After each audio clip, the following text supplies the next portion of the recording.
किसी भी तरह की कोई भी क्वेरी हो तो जरूर बताइएगा। जल्दी से आप लोग आ जाइए।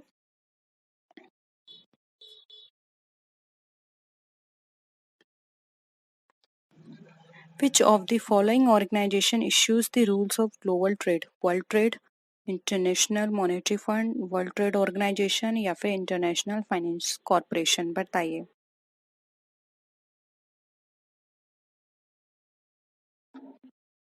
देखिए, आप लोग जितने भी देखते हैं सब लोग कमेंट करा करिए।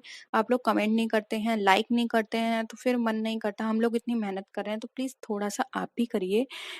एक लाइक करने से या फिर कमेंट करने से क्या चला जाएगा आपका? आपको ये करना है, ठीक है? इससे आपकी ही प्रैक्टिस बढ़ेगी, क्योंकि जितना कमेंट करेंगे उतना ही आपको प्रैक्टिस में आएगा।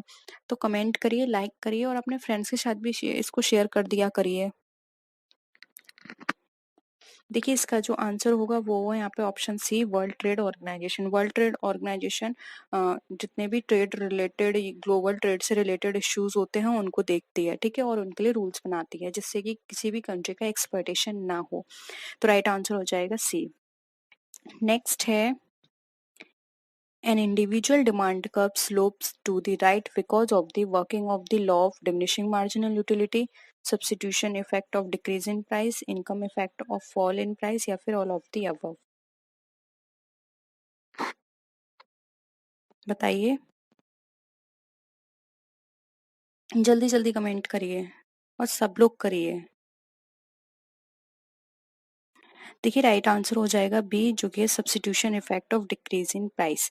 अब ये क्यों हुआ है? क्योंकि देखिए यहाँ पर ये राइट स्लोप की बात करा है, तो राइट स्लोप क्यों ये शो करता है?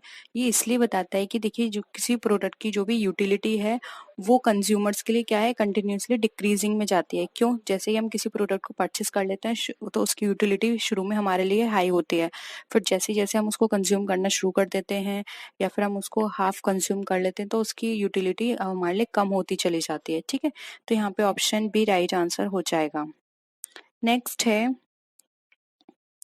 if the price of goods increases then demand for complementary goods will decrease, demand for substitute goods will increase, demand for the goods will increase या फिर both B and C? जल्दी बताइए, आपके previous paper में पूछा गया है question और 2 से 3 बार आया है। जल्दी जल्दी करिए आंसर।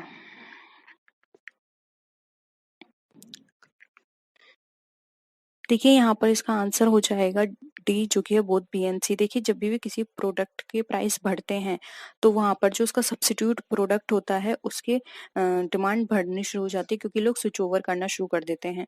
और जो भी वो प्रोडक्ट है जिसके प्राइस बढ़े हैं वो उनकी क्या होती है, डिमांड क्या होती है, डिक्रीज हो जाती है। तो यहाँ पर demand for the goods will decrease कर लीजिएगा, इंक्रीज नहीं होगी, डिक्रीज होगी,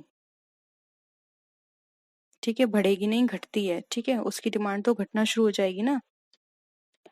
तो ऑप्शन यहाँ पर क्या होगा, डी। कॉम्प्लीमेंट्री इसलिए नहीं होगा, कॉम्प्लीमेंट्री जैसे कि टी और शुगर। अब देखिए, टी के प्राइस बढ़ेंगे तो लोग शुगर भी खरीदना कम कर देंगे, क्योंकि जब टी नहीं है तो वो शुगर, ये क्या है, कॉम्प्लीमेंट्री। फिर ऐसे ही कोई, जैसे कि बाइक एंड पेट्रोल, अब पेट्रोल के दाम बढ़े तो लोगों ने बाइक उस परचेज करना थोड़ा कम कर दिया। क्यों? क्योंकि जब पेट्रोल के ही दाम इतने बढ़ गए हैं।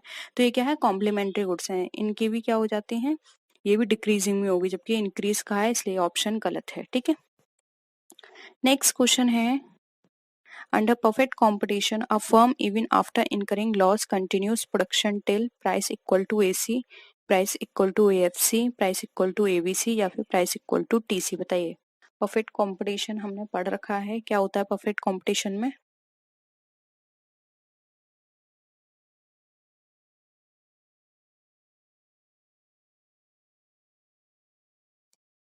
जल्दी बताइए। देखिए, परफेक्ट कंपटीशन में एक फर्म इनकर लॉस कंटिन्यूस प्रोडक्शन टिल, यानी कि एक कंपनी तब तक अपने प्रोडक्शन को करती है जब तक उसका price equal to total cost नहीं हो जाता। वो तब तक लॉस को बियर करेगी जब तक उसकी जितनी भी कॉस्ट लग रही है उतना वो नहीं ले लेती, लेकिन कॉस्ट जा जाए और उसकी अर्निंग कम है तब वहां पर वो स्टॉप कर देगी। तो ये उसकी लास्ट स्टेज होती है, प्राइस इक्वल टू टीसी। तब तक वो अपना प्रोडक्शन जारी रखती है, फिर चाहे कितना भी लॉस हो रहा हो, ठीक है? नेक्स्ट है, In pure monopoly, what is the relation between the price and the marginal revenue? Price is greater than the marginal revenue. Second option is price is less than the marginal revenue. And third is there is no relation. Fourth है they are equal. बताइए क्या होगा monopoly में?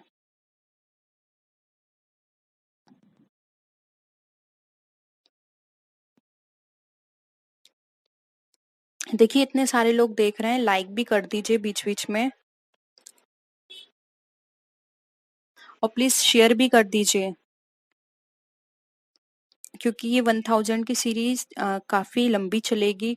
Daily हम 25 questions करेंगे, लेकिन अगर response अच्छा नहीं आएगा तो फिर शायद मुझे बीच में ही खत्म करनी पड़े। मैं आगे फिर इतना कंटिन्यू नहीं कर पाऊंगी, फिर मैं सिर्फ क्वेश्चंस की एक ही क्लास लिया करूंगी 6 बजे, क्योंकि दो दो क्लास लेना क्वेश्चंस के ऊपर थोड़ा डिफिकल्ट है, क्योंकि मुझे हिंदी इंग्लिश दोनों में टाइपिंग करना होता है, लेकिन आप लोगों का रिस्पॉन्स भी नहीं आ रहा है। देखिए राइट आंसर हो जाएगा D, they are equal. Monopoly में क्या होता है, यहाँ पर जो प्राइस और मार्जिनल रेवेन्यू क्या होते हैं, इक्वल में चलते हैं, क्योंकि यहाँ पर अदर फर्म तो है नहीं मार्केट में, एक फर्म होती है और यहाँ पर बायर्स बहुत सारे होते हैं, इसलिए यहाँ पर जो प्राइस और मार्जिनल रेवेन्यू का जो रिलेशन होता है इक्वल चलता है। ठीक है, नेक्स्ट है which of the following is a characteristic of the pure monopoly? Low price elasticity of demand, low barriers of entry, close substitute product या फिर perfect information? बताइए क्या कैरेक्टरिस्टिक है प्योर मोनोपोली की?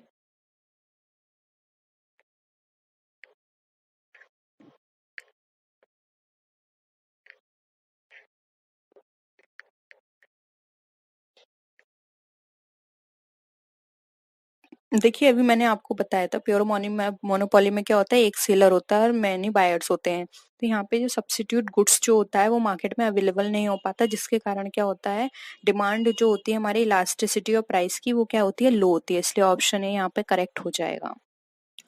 नेक्स्ट क्वेश्चन है the law equimarginal utility is otherwise called as law of substitution, law of diminishing marginal utility, law of negative returns या फिर none of this? Answer करिए।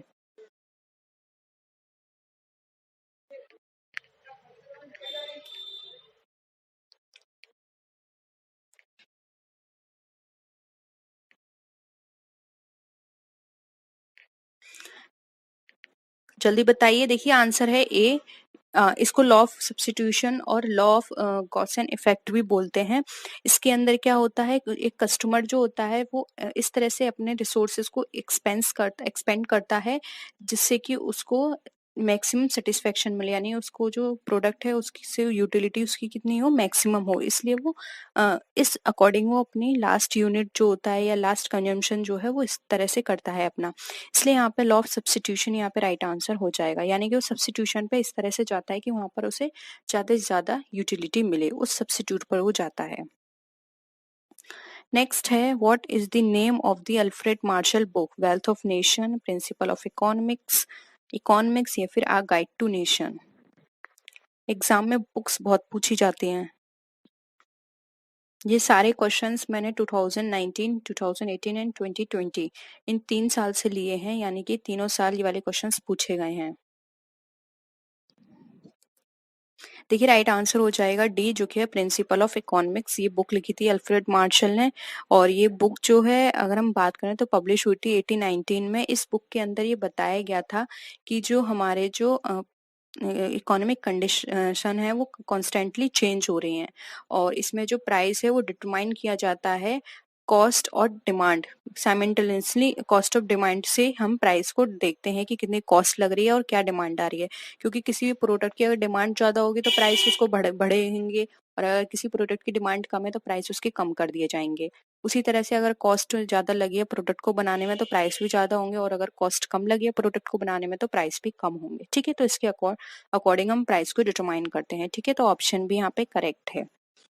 Next है generally demand and income related. अब demand और income में किस तरह का रिलेशन होता है, नेगेटिव, पॉजिटिव, क्वालिटेटिव या फिर अपोजिट? जल्दी जल्दी बताइए।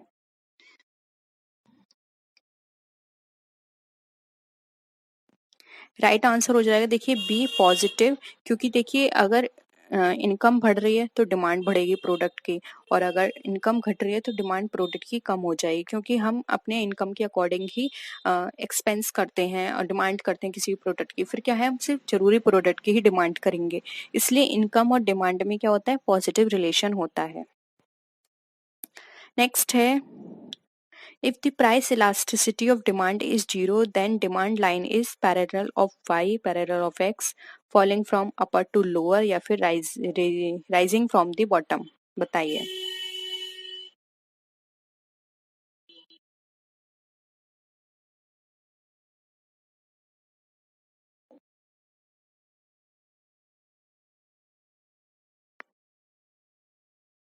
अपने फ्रेंड्स के साथ भी इस वीडियो को शेयर कीजिए। देखिए, जितने ज्यादा लोग होंगे उतना मजा आएगा पढ़ाने में। और आप, एक तो लोग भी कम है, और चलो कोई प्रॉब्लम नहीं है, लोग कम है, लेकिन फिर आप रेस्पॉन्स भी नहीं कर रहे हैं, सारे लोग मिलके कमेंट भी नहीं कर रहे हैं। कमेंट तो करिए आप, जिससे मुझे भी पता चले कि आपको कितना समझ में आ रहा है, फिर मैं उसी हिसाब से और क्वेश्चंस को डिस्कस करूं। कुछ स्टूडेंट बोलते हैं कि बहुत बेसिक क्वेश्चंस डिस्कस किए जा रहे हैं, थोड़ा हार्ड करिए, कुछ कहते हैं बहुत हार्ड है। तो जब मुझे पता नहीं चलेगा कि ऑडियंस किस तरह की है, तो मैं फिर उस हिसाब से क्वेश्चंस कैसे बता पाऊंगी आपको। और वैसे मेरा पैटर्न हमेशा वही रहा है कि एग्जाम में जो पूछे जा रहे हैं मैं वही डिस्कस कर रही हूँ। और एग्जाम में अगर इजी पूछे जाते हैं तो मुझे इजी डिस्कस करना पड़ेगा, और अगर टफ पूछे जाते हैं तो टफ डिस्कस करना पड़ेगा। ठीक है, तो ये मत सोचिए कि बहुत इजी है या बहुत टफ है।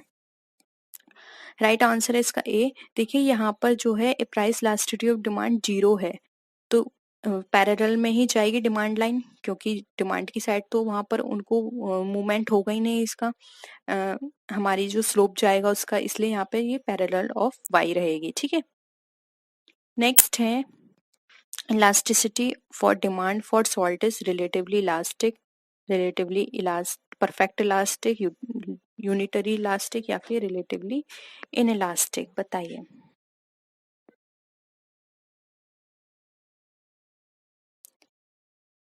देखिए, राइट आंसर हो जाएगा डी। यहाँ पर जो हमारी इलास्टिसिटी होती है डिमांड की, वो इनइलास्टिक होती है, क्योंकि सॉल्ट, इस पर प्राइस का कोई इफेक्ट नहीं पड़ता। प्राइस बढ़ेंगे तब भी सॉल्ट की डिमांड होगी, और प्राइस घटेंगे तब भी सॉल्ट की उतनी ही डिमांड होगी। सॉल्ट एक ऐसी चीज है, ना डिमांड ज्यादा की जा सकती है और ना डिमांड कम की जा सकती है, यानी जितनी जरूरत है उतनी डिमांड होगी, फिर चाहे डिमांड हमारी, प्राइस हमारे बढ़े या फिर घटे। ठीक है, नेक्स्ट है,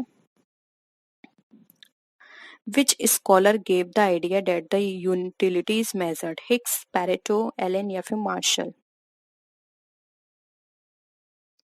जल्दी बताइए।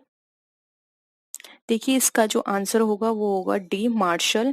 और ये इन्होंने बताया कि था कि इसको हम किस में मेजर करते हैं, यूटिल्स में। ठीक है, नेक्स्ट है, who was the originator of rent theory? Ricardo, Adam Smith, Marshall या फिर माल्थस? बताइए।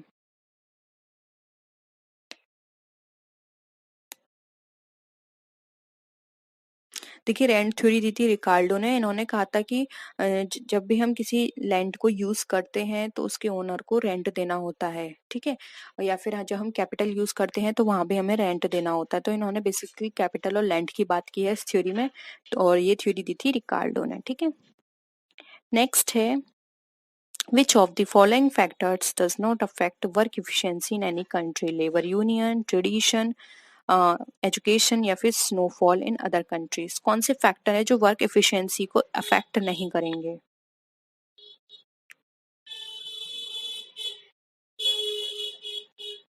जल्दी बताइए।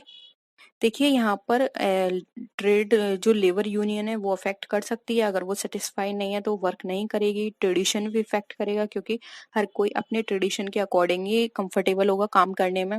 और एजुकेशन भी इफेक्ट करेगी, वो उस हिसाब से मशीन्स को ऑपरेट कर पाएगा, अगर वो उसी जो उसका काम है उसके अकॉर्डिंग वो एजुकेटेड है। ठीक है, और स्नोफॉल की बात करें तो ये नहीं है, तो ऑप्शन डी राइट आंसर हो जाए कि स्नोफॉल का उसके वर्क एफिशिएंसी पे कोई इफेक्ट नहीं पड़ेगा। ठीक है, नेक्स्ट है, features of capital is active source, human source, compulsory source या फिर नॉन एक्टिव सोर्स? एक कैपिटल की क्या विशेषता है, कैपिटल कैसे आती है?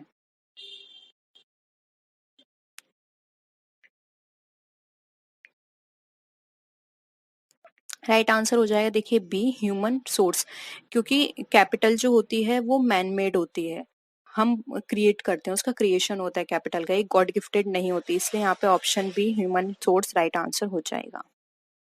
नेक्स्ट है which of the following is considered as public capital, swing machine of housewife, car of businessman, national highway या फिर tractor of farmer. Public capital की तरह हम यूज करेंगे किसको? ये हमारा शायद 2018 या 19 में पूछा गया क्वेश्चन है, बहुत सिंपल है।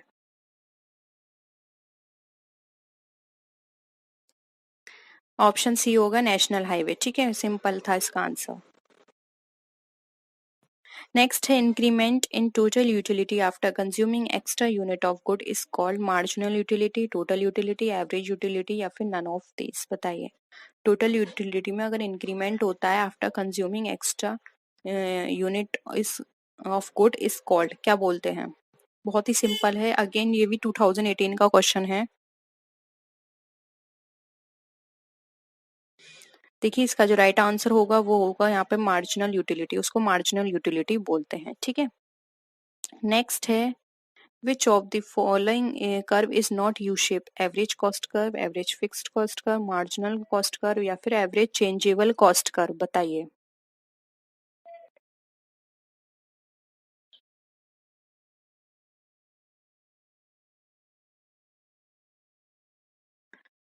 बताइए कौन सा होगा यहाँ पर यू शेप कर्व?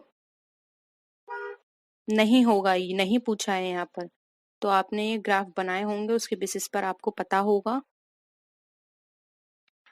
देखिए एवरेज फिक्स कॉस्ट कर्व जो होता है यू शेप नहीं होता है, जबकि एवरेज कॉस्ट कर्व क्या होता है, हम इस तरह से बनाते हैं, यू शेप होता है। मार्जिनल कॉस्ट कर्व भी इस तरह से बनता है और एवरेज चेंजेबल कॉस्ट भी इसी तरह से बनेगा उसका स्लोप, लेकिन एवरेज फिक्स्ड कॉस्ट का ऐसा नहीं होता है, इसलिए ऑप्शन बी यहाँ पे राइट आंसर हो जाएगा। नेक्स्ट है who is the writer of an essay on the principle of population, Marshall, Ely, Malthus या फिर एडम स्मिथ। किसने ये लिखा था एक ऐसे on the principle of population? जल्दी बताइए।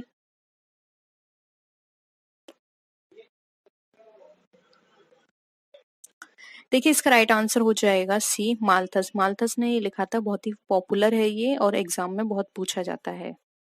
नेक्स्ट है internal auditor is appointed by manager, share holders, government या फिर साइंटिफिक ऑडिट, ऑडिट या ऑडिटर। बताइए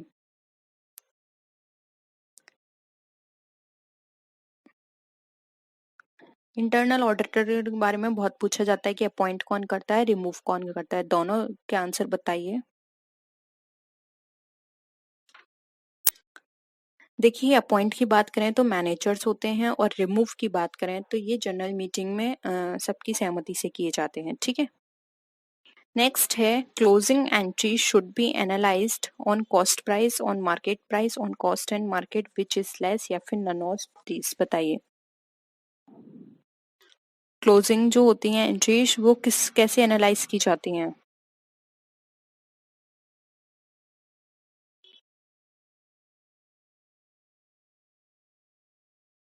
देखिए राइट आंसर हो जाएगा सी, ये हम जो भी हमारे कॉस्ट होती है या जो मार्केट में प्राइस चल रहा है दोनों को एनालाइज करते हैं और जो भी लेस होती है उस पर दिखाई जाती हैं क्लोजिंग एंट्रीज। जैसे कि आपने हम बात करते हैं क्लोजिंग स्टॉक की, क्लोजिंग एंट्रीज है तो ये किस पर दिखाते हैं, मार्केट प्राइस और उसका cost price which ever is earlier, ठीक है, वो विच एवर इज लेस ऐसे करके दिखाते हैं। तो यहाँ पे ऑप्शन सी राइट आंसर हो जाएगा। नेक्स्ट है which of the following is called posting, finding remaining of accounts, comparison of both sides of account, preparing balance sheet from remaining of accounts या फिर recording transactions in accounting book, ये जिसको laser भी बोलते हैं, from journal. बताइए बहुत simple है ये सब क्वेश्चंस आपके पूछे गए हैं एग्जाम्स में। राइट आंसर हो जाएगा देखिए डी, जब भी हम जर्नल से लेजर में एंट्रीज करते हैं तो उसको बोला जाता है पोस्टिंग, ठीक है। नेक्स्ट है dash is formed to match cash book and passbook, balance sheet, bank solution statement letter, bills receivable या फिर बिल्स पेएबल। देखिए इसका भी सिंपल आंसर है बी होगा, बैंक सोल्यूशन स्टेटमेंट ये कस्टमर के द्वारा बनाया जाता है उसकी विश पर कि वो कब इसको प्रिपेयर करेगा।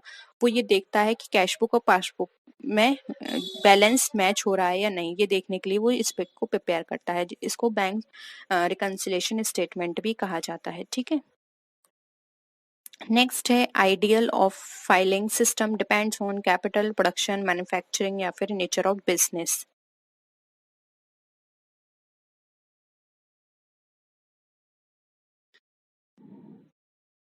यानी कि एक कंपनी में किस तरह का फाइलिंग सिस्टम होना चाहिए, ये किस पर डिपेंड करेगा।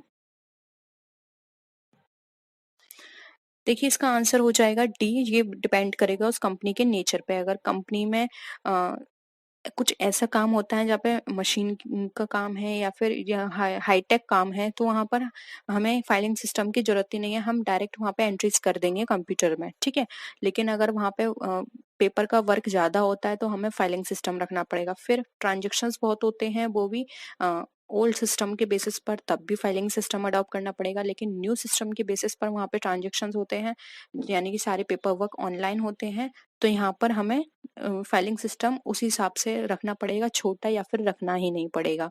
वैसे तो ये डिपेंड करता है कि बिजनेस का नेचर किस तरह से है। ठीक है, उस पर डिपेंड करेगा कि हम फाइलिंग सिस्टम कौन सा अडॉप्ट करें, क्योंकि फाइलिंग सिस्टम भी बहुत सारे होते हैं। इसलिए ऑप्शन डी यहाँ पे राइट आंसर हो जाएगा। नेक्स्ट है who can cancel the cheque, drawer, holder, banker या फिर ऑल ऑफ दीज। एक चेक को कौन कर सकता है ड्रॉ, कैंसिल।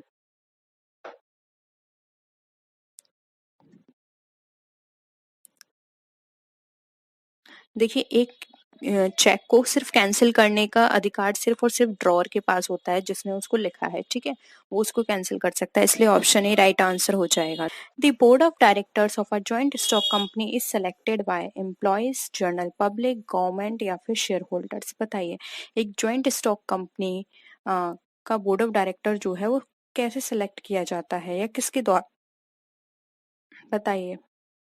देखिए इसका जो यहाँ पे आंसर है वो है ऑप्शन डी, जो कि है शेयर होल्डर्स। ठीक है, share holders joint stock company के डायरेक्टर को अपॉइंट करते हैं, जिससे कि उन्हें पता चले कि जो भी कार्य कंपनी के अंदर किया जा रहा है काम, वो उसमें ट्रांसपेरेंसी है। क्योंकि अगर बोर्ड ऑफ डायरेक्टर्स जो अपॉइंट करेंगे, अगर वो कंपनी के ही कमेटी के लोग करेंगे, तो वहां पर क्या होगा, उनको ये लगा रहेगा शेयर होल्डर्स को कि वो उनके ही बायस होकर काम करेंगे, इसलिए वो शेयर होल्डर्स इनको अपॉइंट करते हैं, जिससे कि वो ट्रांसपेरेंसी रखे काम में और किसी से भी बायस ना हो। ठीक है, सेकंड है liability of a partner, unlimited, limited to the extent of share in profit, limited to the extent of his capital, limited to the extent of his share. बताइए क्या होगा इसका राइट आंसर।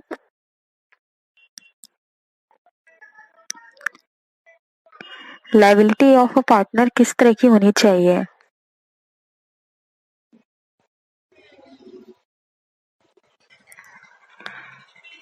जल्दी से करिए आंसर। देखिए अगर हम एक पार्टनर की लायबिलिटी की बात करें तो यहाँ पर इसकी जो लायबिलिटी होती है वो अनलिमिटेड होती है। अगर किसी भी तरह की यहाँ पर जो भी अमाउंट है कम पड़ रहा है, फॉर्म से पूरा नहीं हो पा रहा है, जो भी लायबिलिटी है पूरी नहीं हो पा रही है पे, तो फिर वहां पर उनके जो पर्सनल असेट्स है उनको भी यूज किया जा सकता है। इसलिए ये कहा जाता है कि पार्टनरशिप के अंदर पार्टनर की लायबिलिटी कैसी होती है, अनलिमिटेड।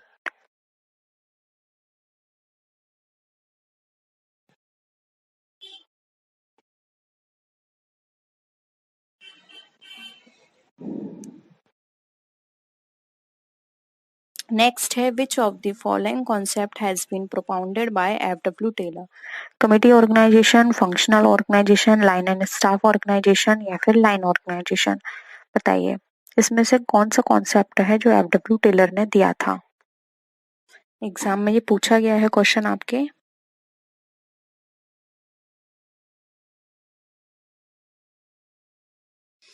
देखिए राइट आंसर हो जाएगा बी, जो कि है फंक्शनल ऑर्गेनाइजेशन।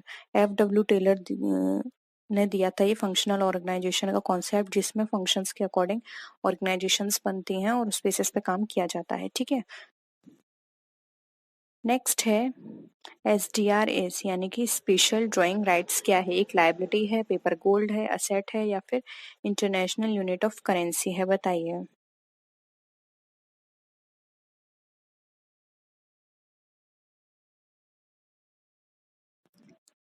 क्या होगा इसका राइट आंसर?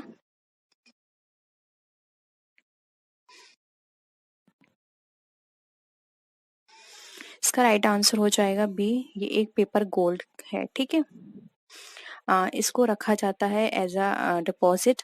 जब भी हम बात करते हैं जो हमारी जो करेंसी छपती है, तो वहां पर ये एसडीआर रखा जाता है, ठीक है। यानी कि जहाँ हमारी करेंसी बनाई जाती है, तब वहां पर इसको एज अ रिजर्व रखा जाता है। नेक्स्ट है journal is a memorandum book, secondary book, primary book या फिर none of the above. Journal कौन सा बुक कहलाती है?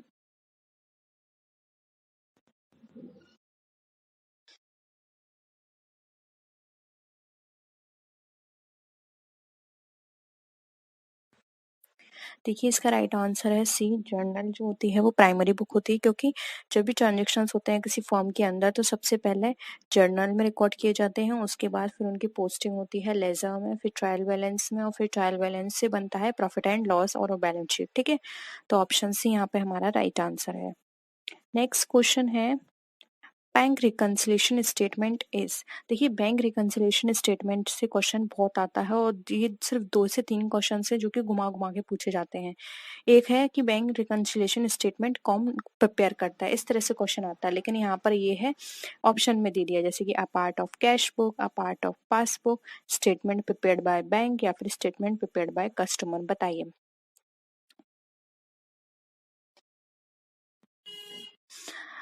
अगर आपने 1000 सीरीज पूरी देख ली, तो मुझे नहीं लगता कि फिर आप इसमें से पूरे मार्क्स नहीं ला पाएंगे अपने कॉमर्स पेपर में, क्योंकि 1000 सीरीज में हम सारे क्वेश्चंस डिस्कस कर लेंगे जो कि आपके एग्जाम में पूछे जाते हैं या हमें लगता है कि इम्पोर्टेंट है, ठीक है। तो प्लीज सीरीज को जरूर देखिएगा, लास्ट तक देखिएगा सारी सीरीज को, जिससे कि आपकी तैयारी अच्छे से हो पाए। तो देखिए बैंक रिकंसिलिएशन स्टेटमेंट की बात करें तो ऑप्शन डी राइट आंसर होगा। ये कस्टमर के द्वारा प्रिपेयर किया जाता है जब उसे लगता है कस्टमर की विश पे तैयार होता है। ऑप्शन डी यहाँ पे हमारा करेक्ट है। नेक्स्ट है which of the following is not a part of double entry system. इसमें कौन सा डबल एंट्री सिस्टम का पार्ट नहीं है? कैश बुक, लेजर, जर्नल या फिर बैंक रिकंसिलिएशन स्टेटमेंट।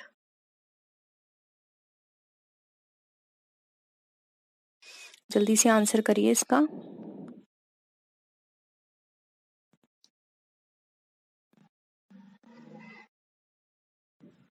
देखिए डबल एंट्री की बात करें तो यहाँ पर ऑप्शन डी राइट आंसर हो जाएगा। ये डबल एंट्री सिस्टम का पार्ट नहीं है, जबकि कैश बुक में डबल एंट्री की जाती है, लेजर में डबल एंट्री की जाती है एंड जर्नल में की जाती है। तो ऑप्शन डी यहाँ पे हमारा राइट आंसर हो जाएगा।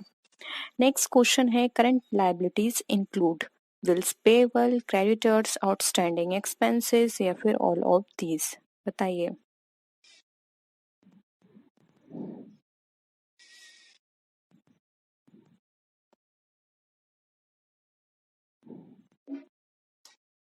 देखिए करंट लायबिलिटीज वो होती हैं जिनको हमें 1 साल यानी कि 12 मंथ्स के अंदर पे ऑफ करना होता है, ठीक है। तो देखिए बिल्स पेबल की ये भी लेस देन 1 ईयर होते हैं, creditors one less than 1 year and outstanding expenses भी, इसलिए यहाँ पर जो ऑप्शन होगा हमारा डी राइट आंसर हो जाएगा, ऑल ऑफ दीज, ठीक है। नेक्स्ट क्वेश्चन है a person who owes money to the firm is called debtors, creditors, suppliers या फिर नन ऑफ दीज। बताइए।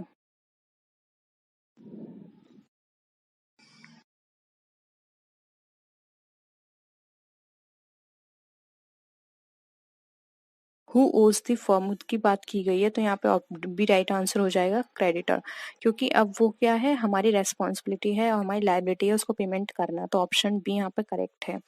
नेक्स्ट है accounting equation is based on const concept, separate entity concept, exclude concept या फिर dual concept. बताइए क्या होगा यहाँ पे हमारा राइट आंसर। अकाउंटिंग जो की जाती है इक्वेशन, या ये बोल सकते हैं अकाउंटिंग ट्रांजेक्शन्स करते हैं तो किस बेसिस पर करते हैं, अकाउंटिंग हमारी किस पर बेस्ड है, किस प्रिंसिपल पर। अब तो मैंने बहुत आपको बहुत इजीली समझा दिया ये क्वेश्चन। क्या ये पूछना चाह रहे हैं? देखिए डी आंसर हो जाएगा यहाँ पे कि अकाउंटिंग इक्वेशन जो होती है वो हमारे डुअल एस्पेक्ट पे होती है, यानी कि डेबिट और क्रेडिट होगा दोनों का, जिसको हम डेबिट साइड और नेम साइड बोलते हैं, यानी कि जमा पक्ष और नाम पक्ष। ठीक है, तो दो साइड है, तो ऑप्शन डी यहाँ पे हमारा डुअल एस्पेक्ट या डुअल कॉन्सेप्ट हो जाएगा। अब नेक्स्ट क्वेश्चन पे आते हैं। What does we call two parallel lines drawn on the main page of cheque, यानी कि जब हमारा जो चेक होता है उसके हम पैरेलल दो लाइन खींच देते हैं, उसको क्या बोलते हैं? Dishonour of cheque, endorsement of cheque, cross cheque या फिर नन ऑफ द अबव? बताइए क्या कहा जाता है उसे?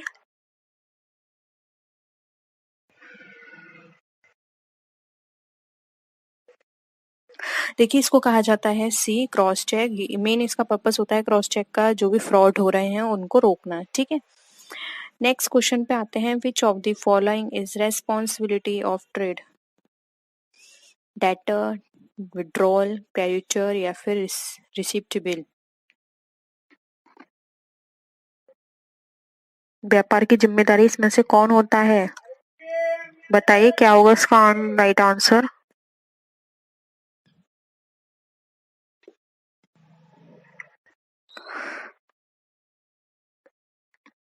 जल्दी करिए। देखिए यहाँ पर इसका जो राइट आंसर होगा वो होगा यहाँ पे ऑप्शन नंबर सी, जो कि है क्रेडिटर। अब ये क्रेडिटर क्यों है? देखिए जब भी ट्रेड की हम बात करते हैं तो यहाँ पर ये ट्रेड की रेस्पॉन्सिबिलिटी हो जाती है कि उसको रिसीप्ट दें। ठीक है, और या फिर हम उसको जो भी हमारे बीच में ट्रांजेक्शन्स हो रहे हैं उसकी हम एक कॉपी उसको प्रोवाइड करें, तो ये रेस्पॉन्सिबिलिटी है ट्रेड की, इसलिए ऑप्शन डी सी यहाँ पर हमारा राइट आंसर हो जाएगा, या उसको क्रेडिट में प्रोवाइड करें। ठीक है, नेक्स्ट है first of all we choose dash to define due date, mid date, product, interest rate या फिर बेस रेट? बताइए।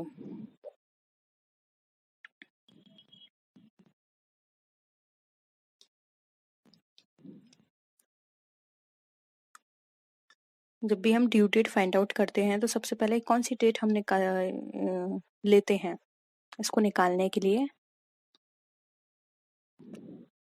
देखिए राइट आंसर हो जाएगा डी, बेस रेट, क्योंकि बेस रेट के बेसिस पर ही हम ड्यू डेट अपने निकाल सकते हैं। फॉर एग्जांपल जैसे कि अगर हमें अपना पॉपुलेशन चेक करनी होती, तो पॉपुलेशन के लिए जो हमने डेट बेस ईयर माना है वो कौन सा माना है? 1971 को बेस ईयर माना है। उसी के बेसिस पर हर 10 साल बाद हम करते हैं अपनी जनगणना। तो हर चीज की एक बेस रेट होती है जिसके बेसिस पर हम सारी कैलकुलेशन करते हैं। जैसे कि आप हाउस प्रॉपर्टी की इनकम कैलकुलेट करते हैं इनकम टैक्स के अंदर, तो वहां भी आप एक बेस रेट लेके चलते हैं। ठीक है, इसलिए यहाँ पे ऑप्शन डी हमारा राइट आंसर हो जाएगा। नेक्स्ट है चेक इज। अब चेक क्या है? बिजनेस रिपोर्ट है, बैंकिंग रिपोर्ट है, इंडोर्समेंट रिपोर्ट है या फिर नन ऑफ दीज? क्या है हमारा चेक?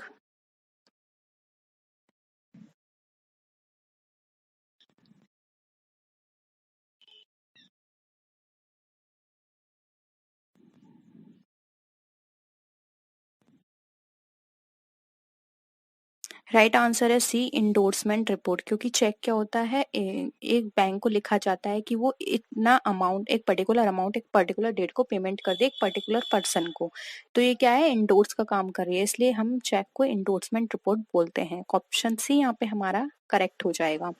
नेक्स्ट है अ डिवेंचर डज नॉट है fixed interest rate, maturity period, voting right या फिर प्रायोरिटी इन लिक्विडेशन? बताइए डिवेंचर के पास कौन सा राइट नहीं होता है? फिक्स्ड रेट तो होती है, क्योंकि डिवेंचर के आगे ही लिखा होता है 8% डिवेंचर, 9% डिवेंचर, इट मीन्स 8 और 9% कैश की इंटरेस्ट है। तो बताइए क्या होगा?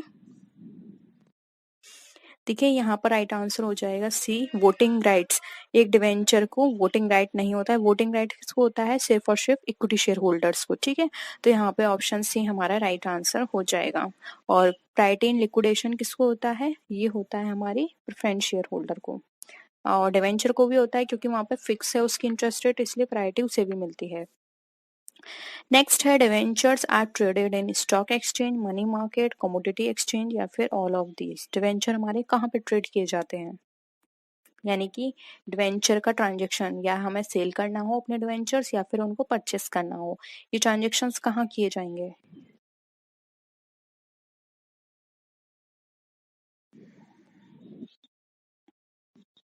जल्दी जल्दी आंसर करिए।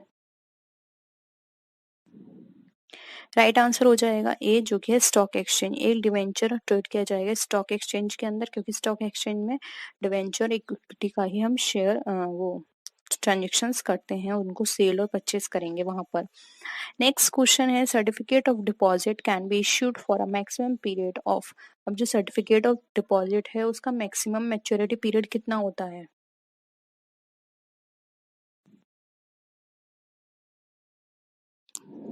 लाइक करिए जल्दी से क्लास को, अगर आपको क्लास पसंद आ रही है तो, और फिर इसका आंसर करिए जल्दी से।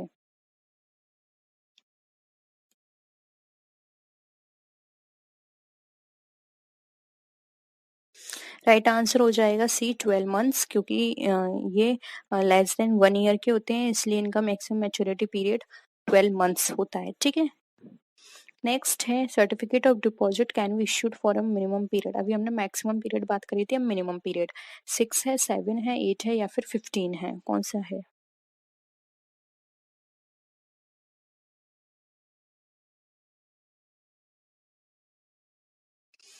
देखिए यहाँ पर इसका जो आंसर होगा वो होगा 7। मिनिमम डेज 7 है और मैक्सिमम है 12 मंथ्स। ठीक है, तो ऑप्शन यहाँ पर 20 का करेक्ट है। नेक्स्ट क्वेश्चन है, short term funds are dealt in, यानी कि जहां पर उनकी डीलिंग की जाती है, कैपिटल मार्केट है, मनी मार्केट, कमोडिटी मार्केट या फिर नन ऑफ दिस।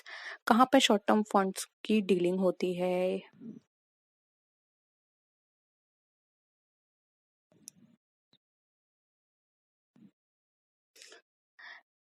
देखिए राइट आंसर है यहाँ पे बी, जो कि है मनी मार्केट। और लॉन्ग टर्म अगर आपसे एग्जाम में पूछा जाता है तो कैपिटल मार्केट कीजिएगा, क्योंकि लॉन्ग टर्म कैपिटल मार्केट में होता है। ठीक है। नेक्स्ट है, errors in personal and real account affect. अब जो पर्सनल और रियल अकाउंट में कोई भी एरर होगा तो किसको अफेक्ट करेगा? ट्रेडिंग अकाउंट को, profit and loss account, profit and loss appropriation account या फिर बैलेंस शीट? जल्दी से बताइए।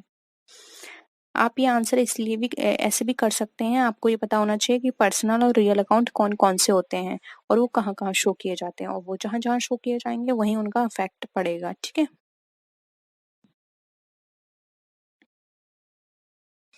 देखिए पर्सनल अकाउंट कौन सा होता है हमारा? कैपिटल हो गया। रियल अकाउंट कौन सा होता है हमारा? जल्दी बताइए। ये दोनों कहाँ शो किए जाते हैं? जी, ये हमारे बैलेंस शीट में शो किए जाते हैं, इसलिए यहाँ पे ऑप्शन डी हमारा राइट आंसर हो जाएगा। इससे बैलेंस शीट पर असर पड़ेगा अगर यहाँ पर इनको सही तरह से कैलकुलेट नहीं किया जाएगा तो। नेक्स्ट है, which of the following is an example of non cash expenses? Depreciation, wages and salary, rent of the premises या फिर टेलीफोन एक्सपेंसेस?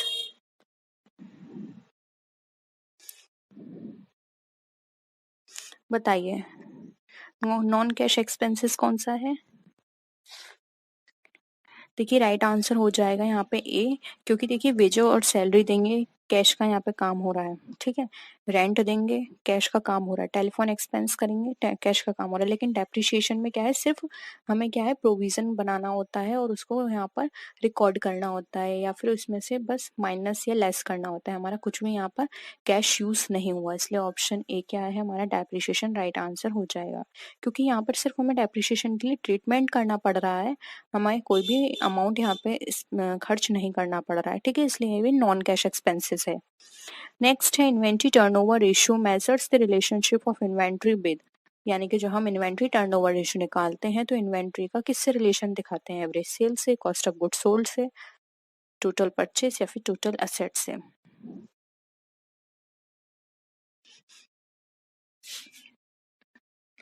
जल्दी से आंसर करिए।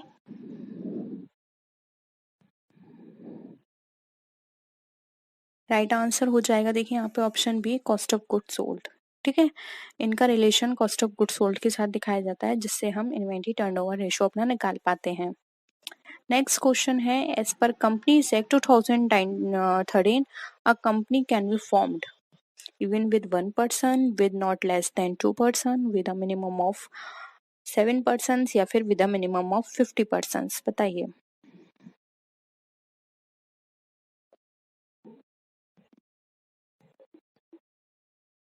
क्या लगता है आपको? देखिए 2013 का जो अमेंडमेंट हुआ था कंपनीज एक्ट का, उसमें ये बताया गया था कि एक कंपनी जो है, पहले क्या था कि 7% होना चाहिए, लेकिन अब ये कहा गया है कि एक कंपनी 1% के साथ भी फॉर्म की जा सकती है, इसलिए ऑप्शन ए हमारा राइट आंसर हो जाएगा। नेक्स्ट क्वेश्चन है, if all the partners are insolvent except one, तब क्या कंडीशन होगी? Only partnership dissolved, partnership agreement is dissolved, the insolvent partners are automatically thrown out from the business, या फिर partnership firm is dissolved। क्या होगा? यानी कि सब पार्टनर को छोड़कर सिर्फ एक इंसॉल्वेंट है, ये सॉरी सॉल्वेंट है, या फिर ऐसे भी बोल सकते हैं सब पार्टनर्स इंसॉल्वेंट हो गए एक को छोड़कर, तो क्या कंडीशन होगी? देखिए, अगर कभी भी किसी भी फर्म के अंदर सारे पार्टनर इंसॉल्वेंट हो जाते हैं लेकिन सिर्फ एक पार्टनर सॉल्वेंट बचता है, तो ऐसी कंडीशन में वहां पर जो पार्टनरशिप है वो डिसॉल्व हो जाती है, लेकिन पार्टनरशिप फर्म बचती है, इसलिए ऑप्शन डी यहाँ पे राइट आंसर हो जाएगा। यानी कि अब उन्होंने उनको जो रिमेनिंग पार्टनर जो है या एक पार्टनर जो है उसको किसी और को लाना पड़ेगा और फिर उसको दोबारा से फॉर्म करना पड़ेगा। नेक्स्ट है, fixed deposit is also referred to as term deposit, recurring deposit, demand deposit या फिर करंट डिपॉजिट?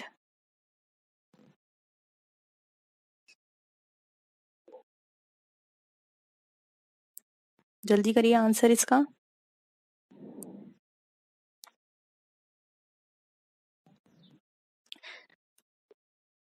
देखिए, फिक्स्ड डिपॉजिट का मतलब क्या है, एक पर्टिकुलर टाइम पीरियड के लिए हो रही है, और टर्म का मतलब क्या होता है, टाइम। तो यहाँ पर fixed deposit is also refer to as term deposit, इसलिए ऑप्शन है यहाँ पे हमारा करेक्ट है। तो हो what is the method use to determine wage differential? अब इसमें से हम कौन सा मेथड वेज डिफरेंशियल में यूज करेंगे? Merit rating, job design, job evaluation या फिर जॉब एनालिसिस? जल्दी से आंसर करिए।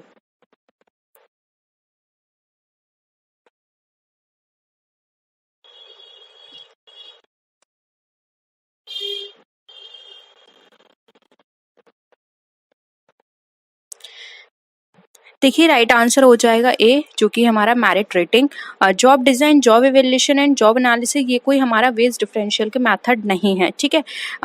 वेज डिफरेंशियल जो हम चेक करते हैं वो है हमारा मेरिट रेटिंग से।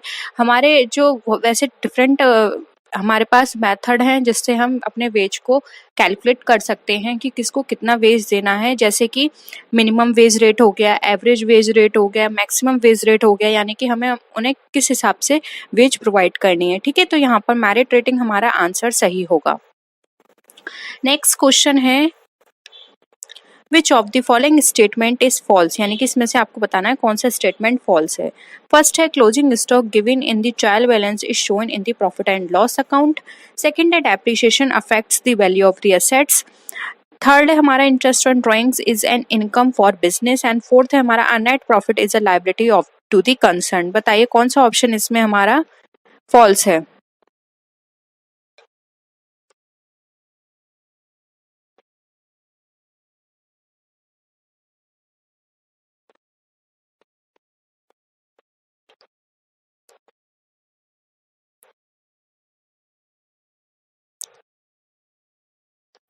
देखिए, फॉल्स की बात करें तो ऑप्शन ए यहाँ पे सही होगा। क्लोजिंग स्टॉक अगर हमारा ट्रायल बैलेंस में दिया होता है तो हम उसको यहाँ पर प्रॉफिट एंड लॉस में यहाँ पर नहीं दिखाते हैं। हम इस क्लोजिंग स्टॉक को कहाँ दिखाएंगे, ये हम दिखाएंगे डायरेक्ट बैलेंस शीट में। अगर हाँ ट्रायल बैलेंस के नीचे दिया होता तब हम इसको दोनों जगह दिखाते, एक हम दिखाते प्रॉफिट एंड लॉस अकाउंट में, दूसरा दिखाते हम बैलेंस शीट में। लेकिन यहाँ पर ये डायरेक्ट ट्रायल बैलेंस में दिया हुआ है, it means profit and loss में ये पहले से ही इंक्लूड है, इसलिए हम यहाँ पर इंक्लूड नहीं करेंगे, डायरेक्ट बैलेंस शीट में इसको शो कर देंगे, ठीक है। इसलिए ऑप्शन ए यहाँ पे हमारा करेक्ट है। नेक्स्ट है, अब देखिए यहाँ पर एक न्यूमेरिकल है, छोटी सी इक्वेशन है, यहाँ पर आपको करनी है। इस तरह के क्वेश्चंस भी पूछे जा सकते हैं, तो आप हर क्वेश्चन के लिए प्रिपेयर रहिए। 2020 का जो पेपर था ये 2020 का क्वेश्चन है। इसमें थोड़े क्वेश्चंस हाई लेवल के कर दिए थे। अगर हम 2018, 17 या 19 की बात करें तो उसके कंपैरिजन में ये थोड़ा टफ था, थोड़ा सा। तो आपको हर तरह के क्वेश्चन डिस्कस करने हैं, मैंने आपको हर तरह के क्वेश्चंस डिस्कस करा दिए हैं, तो आपके पास एक्सक्यूज नहीं है कि ये क्वेश्चन हमने डिस्कस नहीं किया है, ठीक है। क्वेश्चन देखिए, if gross profit ratio is 25%, net profit ratio is 12% and sales is ₹21,600, what is the value of the cost of goods sold. Cost of goods sold आपको बताना है, बताइए।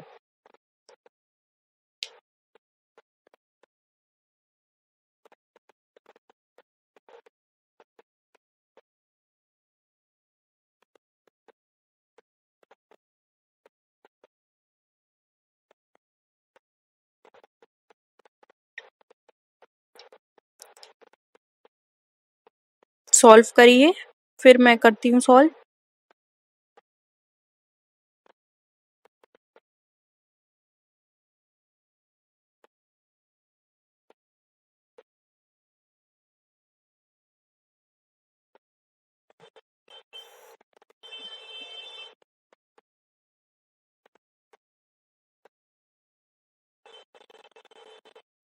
आंसर निकल कर आया किसी का? देखिए मैं करूं सॉल्व। देखिए ग्रॉस प्रॉफिट रेशियो हमें कितना दे रखा है, 25%, ठीक है। और कॉस्ट ऑफ गुड्स सोल्ड हमारा यहाँ पर निकालना है। तो यानी कि अगर हम ये सोच के चलें कि हमारा जो टोटल प्रॉफिट है वो 100 है, ग्रॉस प्रॉफिट उसमें 25% है, तो ये इसमें माइनस करेंगे तो रिमेनिंग कितना बचा, 75%। यानी कि 75% क्या है, हमारी सेल है। अब 25% सेल है तो इसका आप निकाल लीजिए, कॉस्ट ऑफ गुड्स सोल्ड आपको कितना नहीं दे रखा है, यहाँ पर सेल्स दे रखी है। तो सेल है आपकी 21,600, आप इसमें 75% निकालिए इसका। अब 75 को 216 से मल्टीप्लाई करिए।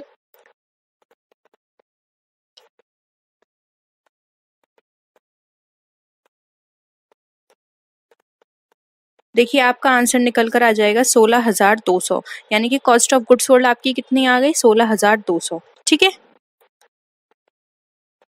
नेक्स्ट है due point analysis relates to. अब ये ड्यू पॉइंट एनालिसिस जो है वो किससे रिलेटेड है, analysis of capital assets, analysis of profit, capital budgeting है, यानी कि या फिर फिक्स्ड असेट्स, किसकी एनालिसिस से रिलेटेड है।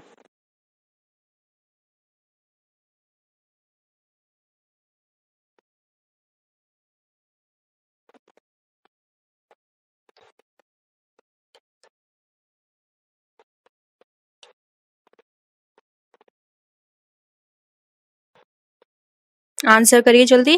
देखिए राइट आंसर हो जाएगा बी, एनालिसिस ऑफ प्रॉफिट। देखिए डू पॉइंट कंपनी एक ये यूएसए की कंपनी है, और ये चेक करती हैं या ये पता लगाती हैं कि जो हमारा जो नेट प्रॉफिट है उस पर कौन कौन से फैक्टर्स उसको अफेक्ट करते हैं। और ये किस तरह से पता लगाएंगी, तो ये चार्ट प्रिपेयर करती हैं जिसके थ्रू ये पता लगाते हैं कि हमारा जो नेट प्रॉफिट है वो किससे अफेक्ट हो रहा है।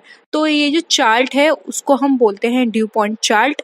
इसीलिए यहाँ पर इसका जो आंसर हो जाएगा वो होगा एनालिसिस ऑफ प्रॉफिट, क्योंकि यहाँ पे प्रॉफिट की एनालिसिस की जाती है इसके अंदर, ठीक है। नेक्स्ट क्वेश्चन है which of the following statement is true. Financial statements are important source of information to shareholders and stakeholders. Return to equity and earning per share are one and the same thing. In calculating asset test ratio, inventory is not included in current assets. या फिर fourth है हमारा debt equity ratio is a measure of long term solvency of a firm. बताइए कौन सा statement आपको इसमें से ट्रू लगता है।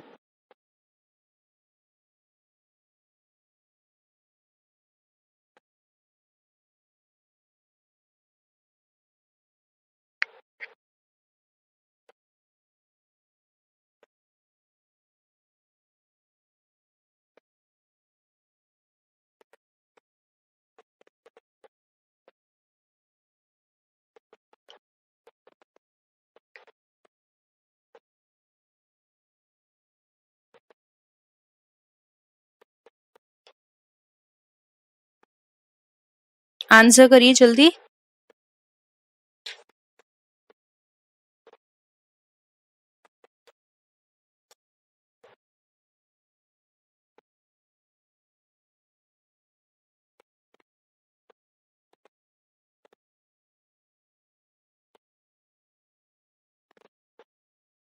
देखिए एक मिनट, यहाँ जो ऑप्शन 1, देखिए आपके क्वेश्चन के अकॉर्डिंग इसको थोड़ा चेंज करते हैं, क्योंकि आंसर ऐसे नहीं आ पाएगा।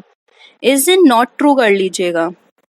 कैसा इज नॉट ट्रू, यानी कि कौन सा इसमें ट्रू नहीं है वो बताना है। सॉरी, अभी मैंने ऑप्शंस पढ़े तब मुझे दिखाई दिया ये इस तरह का नहीं होगा।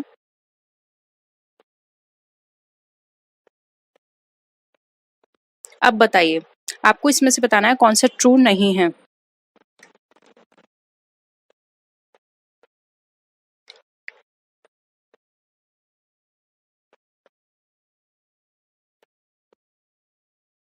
देखिए यहाँ पर ऑप्शन बी जो है वो हमारा ट्रू नहीं है, क्योंकि यहाँ पर बोला गया है return to equity and earning per share one and the same thing. ऐसा तो बिल्कुल नहीं है, इक्विटी का रिटर्न और earning per share same thing नहीं हो सकती। रिटर्न टू इक्विटी का ये बताता है कि इक्विटी पर कितना रिटर्न मिल रहा है, यानी एक शेयर होल्डर फंड जो होता है वो हम ये यहाँ पर कैलकुलेट करते हैं रिटर्न ऑन इक्विटी के थ्रू। तो और यहाँ पर जो हम बात कर रहे हैं नंबर ऑफ शेयर्स, यहाँ पर ये यूज किया जाता है अर्निंग पर शेयर, यानी कि नंबर ऑफ शेयर्स पे कितनी पर शेयर की अर्निंग हो रही है हमारी। तो दोनों यहाँ पर अलग चीज है, यहाँ पर वो शेयर होल्डर्स के पॉइंट ऑफ व्यू से बात की जा रही है और यहाँ पर कंपनी के पॉइंट ऑफ व्यू से बात की जा रही है कि अर्निंग पर शेयर कितना निकल कर आ रहा है। ठीक है, तो ये यहाँ पर अलग चीज है। ऑप्शन ए हमारा ट्रू है, क्योंकि यहाँ पर फाइनेंशियल स्टेटमेंट से हमारे शेयर होल्डर्स को हेल्प मिलती है, तभी वो फाइनेंशियल स्टेटमेंट को देखकर ये जज करते हैं कि हाँ अब हमें इस कंपनी में इन्वेस्ट करना है या नहीं। सेम उसी तरह से स्टेक होल्डर्स वो होते हैं जिनका इंटरेस्ट होता है कंपनी में। अब देखिए स्टेक होल्डर्स कस्टमर हो सकते हैं, स्टेक होल्डर्स कंपनी हो सकती है अदर कंपनी, या फिर स्टेक होल्डर जो इन्वेस्ट कर रही हैं, एंड स्टेक होल्डर्स गवर्नमेंट भी हो सकती है।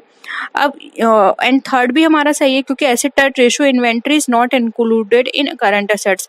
ये भी सही है कि इन्वेंट्री को हम करंट एसेट्स के अंदर इंक्लूड नहीं करते हैं एसेट टेस्ट रेशियो की बात करें, क्योंकि वहां पर क्या करते हैं, आपने देखा होगा जब हम current asset test ratio calculate करते हैं तो करंट एसेट्स जो होती है उसमें से हम स्टॉक और प्रीपेड एक्सपेंसेस को माइनस कर देते हैं, तो स्टॉक जो है वो हमारा इन्वेंट्री ही है। एंड थर्ड ऑप्शन है हमारा डेट इक्विटी रेशियो इस measure of long term solvency of a firm. Yes, ये बिल्कुल सही है, इसलिए यहाँ पे नॉट ट्रू है, तो ऑप्शन बी हमारा राइट आंसर हो जाएगा। ठीक है, नेक्स्ट क्वेश्चन है treasury bill period is generally. अब जो ट्रेजरी बिल होता है उसका पीरियड जनरली कितना होता है, 91, 182, 364 या फिर ऑल ऑफ दीज।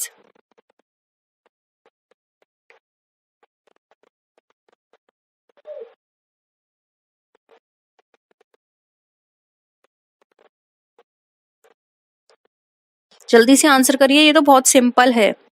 देखिए ट्रेजरी बिल जो होता है वो लेस देन किसका होता है, लेस देन 1 ईयर, और इसमें लेस देन 1 ईयर ये भी है, ये भी है, ये भी है। तो यहाँ पर क्या हो जाएगा, पीरियड जर्नली इसका कैसा होता है, जल्दी से आंसर करिए। अब तो मैंने ऑप्शंस आपको बता दिए, सी यहाँ पर राइट आंसर हो जाएगा, क्योंकि इसमें जर्नली पीरियड पूछा है तो हम पीरियड इसको इंक्लूड करेंगे, क्योंकि ये सब तो इसके अंदर इंक्लूड हो गए हैं। ठीक है, तो जर्नली जो है 364 है, ये इसकी कम की डेट है, यानी कि एक तरह से आपको मैक्सिमम बताना है, इसलिए यहाँ पर जो आपका आंसर होगा वो होगा यहाँ पे ऑप्शन 3। ठीक है,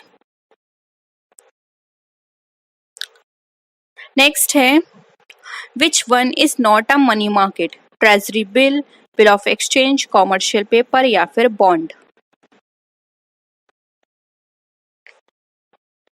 आप इसको ऐसे भी कर सकते हैं कि मनी मार्केट में कौन सी सिक्योरिटीज ट्रेड की जाती हैं, लॉन्ग टर्म सिक्योरिटी की शॉर्ट टर्म सिक्योरिटी, उससे भी आप ये आंसर कर सकते हैं। दोनों के आंसर सेम ही हैं, बस घुमा के थोड़ा क्वेश्चन कर दिया है।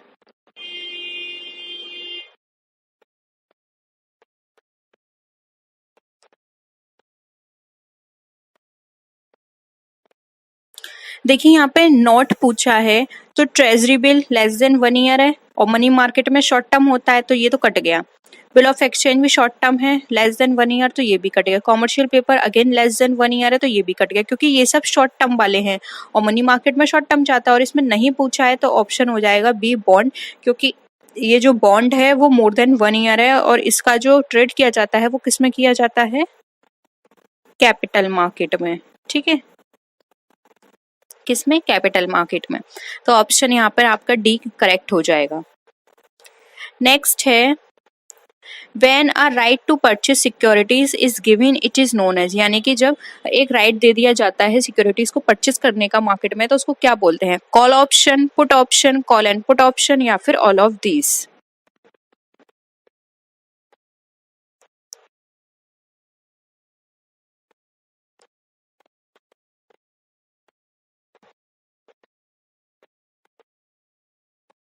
जल्दी से आंसर करिए, बहुत सिंपल है ये, मैं आपको बहुत बार ये चीजें समझा चुकी हूँ, प्लीज अब इस तरह की गलतियां मत करिए।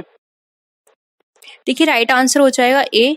परचेस के लिए अगर राइट मिलता है तो उसे बोलते हैं कॉल ऑप्शन, और अगर सेल के लिए राइट मिलता है तो वो उसे बोलते हैं पुट ऑप्शन। यानी कि अगर किसी को राइट मिल जाता है कि अपनी सिक्योरिटी सेल कर सकता है तो उसे बोलते हैं पुट ऑप्शन, और जिसमें सेल और परचेस दोनों का उनको राइट मिल जाता है तो उसे बोलते हैं कॉल एंड पुट ऑप्शन। लेकिन हमें यहाँ पर परचेस पूछा गया है इसलिए यहाँ पर कॉल ऑप्शन हमारा राइट आंसर हो जाएगा। ठीक है, नेक्स्ट है which of the following statement is true? Net new issue market deals with new securities, new issue market deals with existing securities, new issue market deals with listed securities या फिर new issue market deals with only debt securities? बताइए। New issue market का मतलब यहाँ पर ये है primary market जिसमें फर्स्ट टाइम सिक्योरिटीज को लिस्ट किया जाता है या फिर ट्रेड किया जाता है। ठीक है, बताइए कौन सा स्टेटमेंट आपको यहाँ पे सही लगता है? अभी तो मैंने आपको एक क्लू भी दे दिया, उससे भी आप समझ सकते हैं इसका आंसर। देखिए राइट आंसर हो जाएगा ए, क्योंकि अभी मैंने आपको बताया था न्यू इश्यू मार्केट में जो न्यू सिक्योरिटीज होती हैं उनको डील किया जाता है, इसलिए ऑप्शन ए यहाँ पे हमारा करेक्ट है। एग्जिस्टिंग नहीं होता और ना ही लिस्टेड और ना ही ओनली डेट सिक्योरिटीज। ठीक है, ये सिर्फ न्यू के बेसिस पे काम करता है, जो सिक्योरिटीज न्यू है उनकी ट्रेडिंग होगी वहां पर। नेक्स्ट है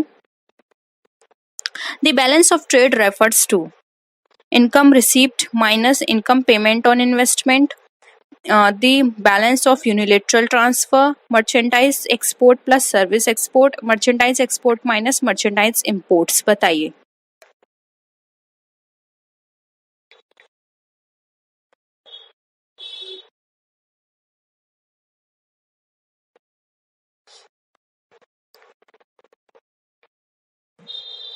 मर्चेंडाइज एक तरह से आप यहाँ पर व्यापार ले सकते हैं। ठीक है, अब आंसर करिए क्या होगा?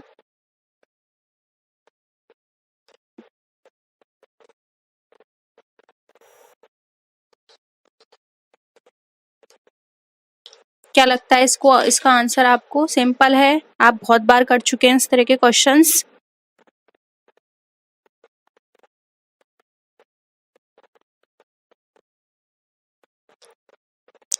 देखिए यहाँ पर जो इसका आंसर होगा वो डी होगा।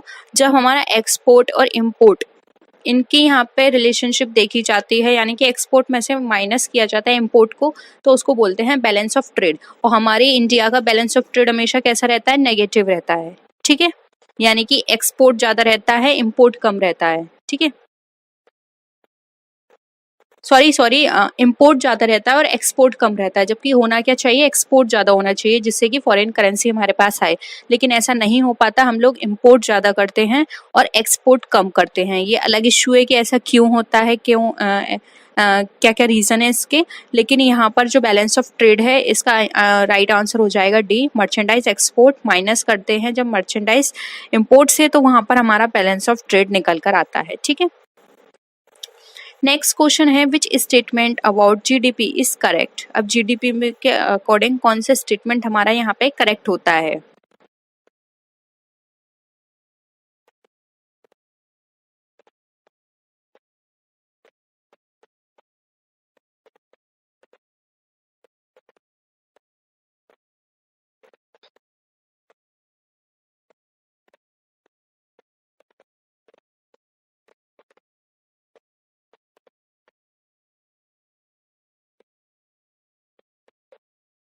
जल्दी से बताइए।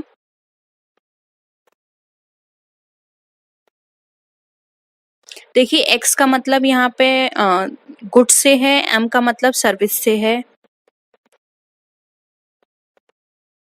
देखिए राइट आंसर हो जाएगा डी। जब जीएनपी में से हम गुड्स एंड सर्विस, जो भी हमारी जो फाइनल गुड्स है और सर्विस है, वो जो उसका जो पूरा यहाँ पर कैलकुलेशन निकल कर आता है, यानी कि जीएनपी में से जितने भी हमने गुड्स यहाँ पर गुड्स की डीलिंग की है और जितनी भी सर्विस है उसको यहाँ पे प्रोड्यूस किया या उसकी डीलिंग की है एक अकाउंटिंग पीरियड में, अकाउंटिंग ईयर में, वो हम दोनों यहाँ पर, इसलिए यहाँ पर जो फाइनल हमारा आउटपुट निकल कर आता है वो हमारा जीडीपी बताया जाता है। तो यहाँ पर इक्वेशन ए भी सही है। और सेकंड इक्वेशन देखें तो normal GDP is the value of GDP at the constant price, ये इक्वेशन भी हमारा सही है, क्योंकि नॉर्मल जीडीपी क्या होती है, वो हमारी बताती है GDP at a constant price पर, ठीक है, यानी कि उसमें कोई भी चेंजेस नहीं है। तो यहाँ पर ऑप्शन बी भी करेक्ट है, इसलिए बोथ ए एंड बी हमारा राइट आंसर हो जाएगा। जीडीपी के अकॉर्डिंग ये दोनों ही स्टेटमेंट सही हैं, ठीक है। अगर आपको जीडीपी से रिलेटेड जीडीपी आपको नहीं समझ में आ रही है, क्या किस तरह से डीलिंग होती है, किस तरह से कैलकुलेट की जाती है नेशनल इनकम, जीडीपी, जीएनपी, तो प्लीज बता दीजिएगा, हम एक थ्योरी इसके ऊपर कर लेंगे जिससे कि आपको एक बेसिक कॉन्सेप्ट इसका क्लियर हो जाए, ठीक है। Next, which of the following is added to national income while calculating personal income? Transfer payments to individuals, social security contributions, corporate taxes या फिर undistributed profit। जल्दी करते हैं, आज 12 क्वेश्चन ही हुए हैं और टाइम हमारा काफी हो चुका है, ठीक है, जल्दी बताइए। देखिए यहाँ पर अगर हम बात करें अपने आंसर्स की, तो यहाँ पर जो हमारा आंसर होगा, जल्दी बताइए फिर मैं बताऊं आपको। ए राइट आंसर हो जाएगा, ट्रांसफर पेमेंट्स टू इंडिविजुअल्स। अब ए क्यों है, देखिए जो इंडिविजुअल इनकम जो होती है और जो पर कैपिटा इनकम है, दोनों हमारी सेम है, और ये टोटल जो होता है ये वो हमारी इनकम बताता है जिसमें हमारा एक्चुअली एक इंडिविजुअल या डोमेस्टिक रीजन में किसी पर्सन ने रिसीव की है, यानी कि पर कैपिटा इनकम हम कैसे कैलकुलेट करेंगे, जब हमारी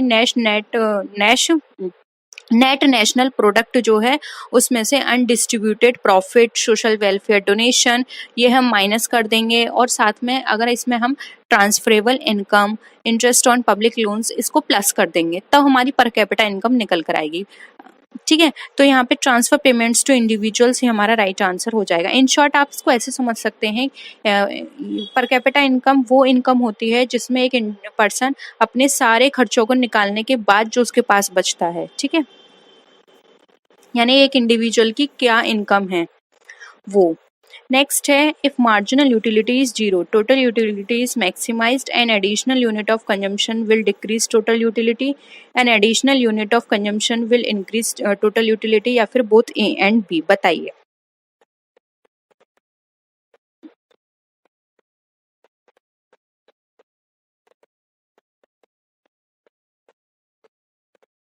बहुत सिंपल है, बहुत बार डिस्कस कर चुके हैं, आंसर ए होगा। देखिए जब टोटल यूटिलिटी मैक्सिमाइज पहुंच जाती है तो हमारी मार्जिनल यूटिलिटी वहां जीरो होती है, ठीक है। नेक्स्ट है, which of the following is not the feature of oligopoly, इसमें से कौन सा ओलिगोपॉली का फीचर नहीं है।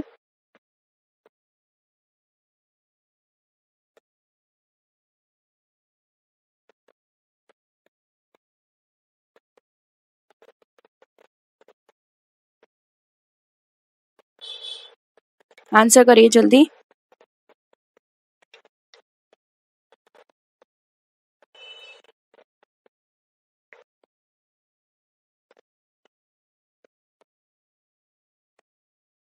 Small number of sellers, absence of mutual dependence of firm, possibility of firm forming cartel, या फिर all of the above।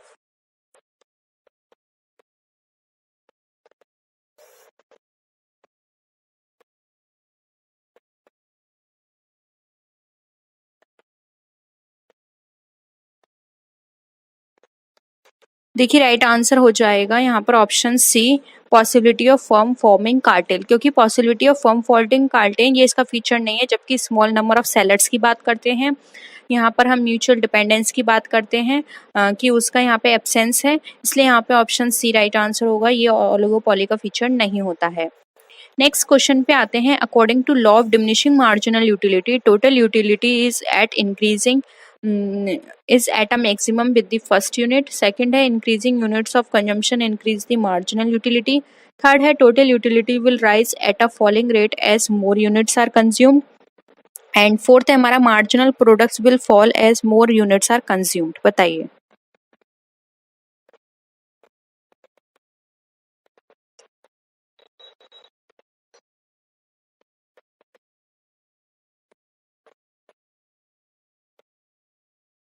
देखिए, law of diminishing marginal utility जो है वो हमें ये बताता है कि जैसे जैसे हमारा कंजम्पशन इंक्रीज होता है, हमारा मार्जिनल यूटिलिटी भी क्या होती है, वो भी इंक्रीज हो जाती है। ठीक है, ऑप्शन भी करेक्ट है।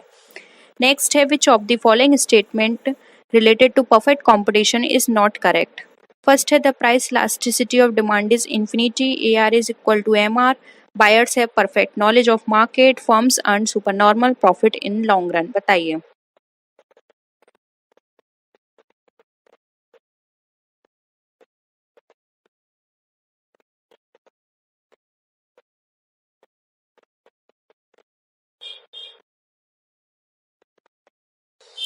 देखिए, नॉट करेक्ट की बात पूछी है तो ये ऑप्शन फोर्थ देखिए, firms earn super normal profit in long run.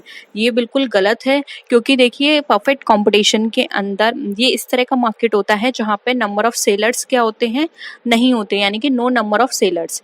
इसलिए क्या होती है, फर्म यहाँ पर लॉन्ग टर्म में प्रॉफिट, जो लॉन्ग टर्म प्रॉफिट होता है वो रिसीव नहीं कर पाते हैं। इसलिए यहाँ पे सुपर नॉर्मल प्रॉफिट की हम बात नहीं करेंगे। ऑप्शन डी यहाँ पे राइट आंसर हो जाएगा, क्योंकि यहाँ पे नंबर ऑफ सेलर्स ही इतने नहीं है, तो फर्म प्रॉफिट अर्न नहीं कर पाती हैं लॉन्ग रन में। ठीक है, तो ऑप्शन डी जो है यहाँ पे राइट आंसर हो जाएगा। नेक्स्ट है which of the following is a retail banking product. Domestic loan, domestic capital finance, corporate term loans या फिर इंफ्रास्ट्रक्चर फाइनेंस।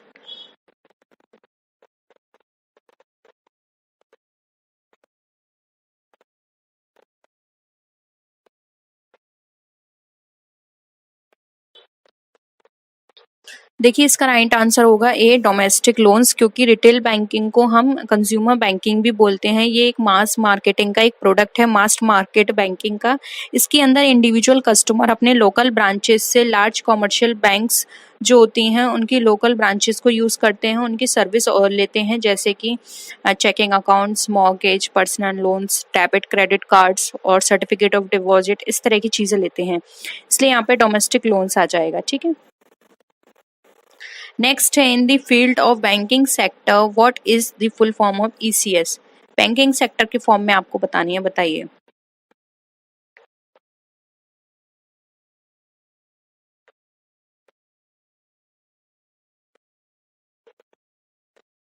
क्या होगा इसका आंसर?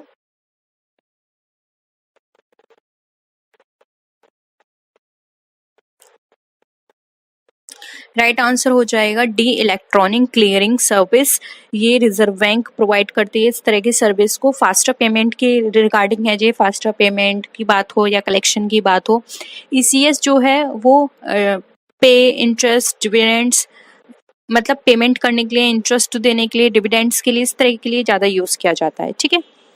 नेक्स्ट है when criminals use innocent persons details to open और use an account to carry out financial transactions, it is known as money laundering, phishing, identity theft या फिर real time gross settlement.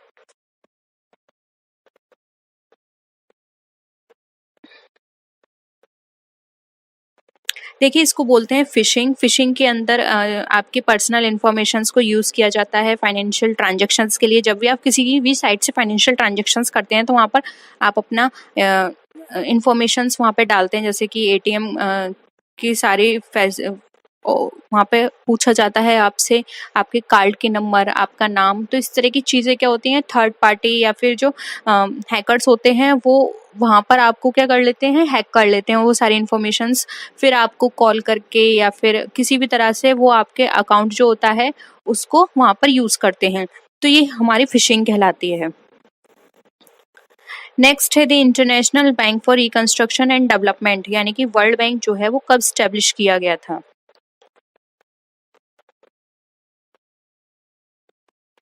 Right answer हो जाएगा ए, 1944। इसका देखिए main objective भी आप याद कर लीजिए। इसका मेन ऑब्जेक्टिव है, जो भी इसकी कंट्रीज हैं, जो भी कंट्रीज हैं यानी कि ऑल ओवर द वर्ल्ड, उनको फाइनेंशियल हेल्प प्रोवाइड कराना और उनको रिस्टैब्लिश करना अगर किसी भी तरह से कोई प्रॉब्लम आ रही है उनके डेवलपमेंट में। और इसका जो हेडक्वार्टर भी बहुत पूछा जाता है के एग्जाम में, तो वो भी नोट कर लीजिए, इसका हेडक्वार्टर है वॉशिंगटन डीसी में, ठीक है। नेक्स्ट है which of the following is not a function of a commercial bank.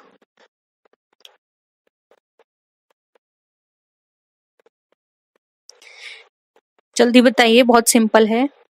देखिए राइट आंसर हो जाएगा डी, कंट्रोलिंग मॉनेटरी पॉलिसी, क्योंकि कंट्रोलिंग मॉनेटरी पॉलिसी किसका फंक्शन है, सिर्फ और सिर्फ सेंट्रल बैंक करती है ये काम, इसलिए यहाँ पर राइट आंसर हो जाएगा डी। नेक्स्ट है Narasimham committee was related to higher education reforms, tax structure reforms, banking structure reforms या फिर मेडिकल फैसिलिटी रिफॉर्म्स। आज हमने स्टार्टिंग के क्वेश्चंस में ज्यादा डिस्कशन ले लिया, इसलिए टाइम बहुत ज्यादा हो गया। प्लीज वीडियो को लाइक भी कर दीजिए आपको पसंद आ रही है तो, और अपने ग्रुप्स में इसको शेयर भी कर दीजिएगा। जल्दी से आंसर करिए।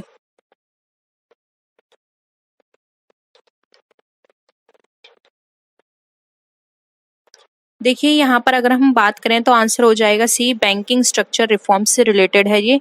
इंडियन गवर्नमेंट ने डिफरेंट कमीशंस इसके लिए यहाँ पर फॉर्म किए थे बैंकिंग सिचुएशन की एनालिसिस करने के लिए, उनको इम्प्रूव करने के लिए, जिसमें सबसे ऊपर सबसे इम्पोर्टेंट है एम नरसिंघम कमीशन या फिर कमिटी, ठीक है।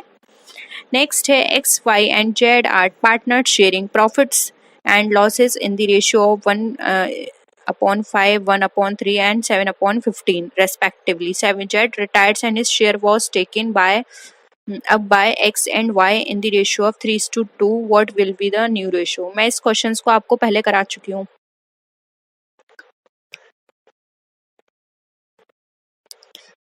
जल्दी से बताइए।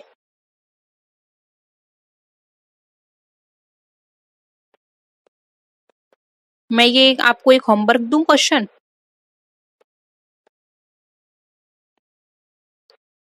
देखते हैं आपको पहली वाली क्लास का समझ में आया या नहीं, बताइए। एक होमवर्क लीजिए, एक क्वेश्चन होमवर्क करिए, ठीक है प्लीज। देखते हैं कितने लोग कर पाते हैं। एक करिए, ठीक है, नहीं तो मैं इसी को आज जो हमारी इवनिंग क्लास होगी उसमें पक्का सॉल्व करा दूंगी। और आप इवनिंग क्लास से पहले तक जितना हो सकता है इसको सॉल्व करके या तो कमेंट सेक्शन में या फिर टेलीग्राम पर भेजिए प्लीज। मुझे अच्छा लगेगा अगर आप लोग इतनी मेहनत करेंगे तो। प्लीज आपको ये करना है क्वेश्चन, एक होमवर्क है, ठीक है। नेक्स्ट क्वेश्चन पे आते हैं। इवनिंग की क्लास में आपको इसका आंसर मिल जाएगा। ये वाला कर लेते हैं। ABR partner sharing profits in the ratio of 3:2. C is admitted with 1/3 share in the profit. What will be the new profit sharing ratio? बताइए। देखिए संग में करते हैं, नहीं तो बहुत टाइम लगेगा। माना उसका प्रॉफिट कितना है, टोटल 1। अब इसमें से 3 का C कितना पार्ट लेगा, 1/3।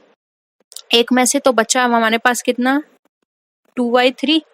अब 2/3 बचा है तो ए का शेयर कितना है, पहले 3:5, तो ये ए का शेयर है 3:5। अब जो नया प्रॉफिट आएगा वो ये लोग कितना लेंगे, 2:3 में से, ठीक है। अब इसको आप क्या करिए, आपस में मल्टीप्लाई कर दीजिए। 3 दूनी 6 और 5 तिया 15, ठीक है। अब बी का शेयर देखिए, बी का कितना है 2:5 और ये 2:3 में से भी लेगा, तो ये कितना हो गया 2 2 4, 5 का 3 से मल्टीप्लाई किया 15, तो ये कितना बचा 6 और 4, तो यानी इनका न्यू रेशियो क्या हो गया 6:4। ये इसका हो गया 6/15, इसका हो गया 4/15 और इसका हो गया 1/15 कर लीजिए या 3 कर लीजिए, ठीक है। तो ये टोटल रेशियो कितना निकल कर आया, तो देखिए यहाँ पर 1/3 यानी कि 3 हो जाएगा मल्टीप्लाई करेंगे तो, ठीक है। तो यहाँ पर देखिए इसको करिए 5 3 जा और ये 3 5 का इससे करेंगे, 3 का इससे, तो 1 आ जाएगा। तो ये कितना हो जाएगा 6 4 and 3, ठीक है। सॉरी 5 होगा, क्योंकि ये 5 3 जा हमने कराया, ये भी 5 3 जा कराया और ये यहाँ पर 5 से इसको काटेंगे तो ये 5 1 जा क्या हो जाएगा, 5 हो जाएगा, तो 645 हो जाएगा। तो ऑप्शन सी यहाँ पे हमारा राइट आंसर हो जाएगा। ठीक है, नेक्स्ट है x company limited purchased assets worth rupees 28,80,000. The company paid the purchase consideration by issuing debentures of rupees 100 each at 4% discount. The number of debentures issued to vendor of assets is, कितना उसे purchase consideration देना होगा vendor को, बताइए, यानी कितने रुपए के डिवेंचर उसको इश्यू करने होंगे। बहुत सिंपल है ये। देखिए पहले तो आप ये देखिए कि उसको टोटल कितना अमाउंट देना है। 28,80,000 देना है और यहाँ पर क्या कहा है, 100 ईच है, 4% ऑलरेडी डिस्काउंट है, तो 100 में से 4% आप निकालेंगे, कितना बच्चा 96, यानी कि 96 रुपीज है। तो अब 96 को इससे डिवाइड कर दीजिए, कितना आंसर आपका निकल कर आ जाएगा। देखिए जब आप इसको कैलकुलेट करेंगे, काटेंगे, तो आपका यहाँ पे आंसर निकल कर आ जाएगा 30,000। तो ऑप्शन ए यहाँ पे हमारा राइट है। ठीक है, असेट्स डू नॉट इंक्लूड, अब जो टेंजिबल असेट्स है वो क्या इंक्लूड नहीं करती है इसमें, आपको ये बताना है। गुडविल, फर्नीचर, स्टॉक या फिर कैश, बताइए।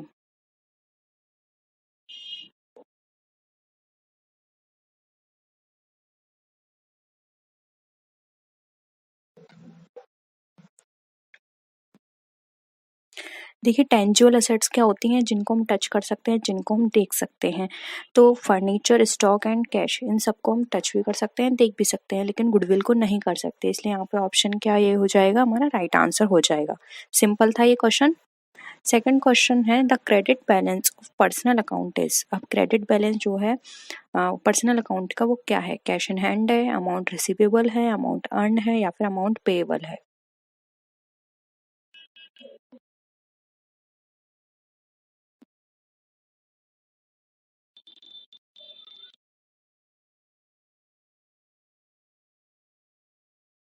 जल्दी से आंसर करिए इसका।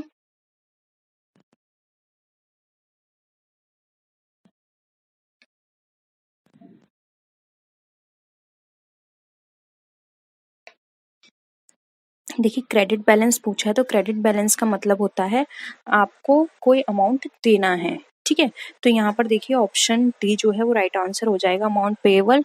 और अगर डेबिट की बात करते हो तो डेबिट का मतलब होता है आपको कुछ रिसीव करना है, तो वो हो जाता है अमाउंट रिसीवेबल। ठीक है, तो यहाँ पर ऑप्शन डी हमारा राइट आंसर हो जाएगा, क्योंकि यहाँ पर आपसे क्रेडिट बैलेंस पूछा गया है। नेक्स्ट क्वेश्चन है trial balance is, trial balance क्या है, an account, subsidiary book, a list of final account।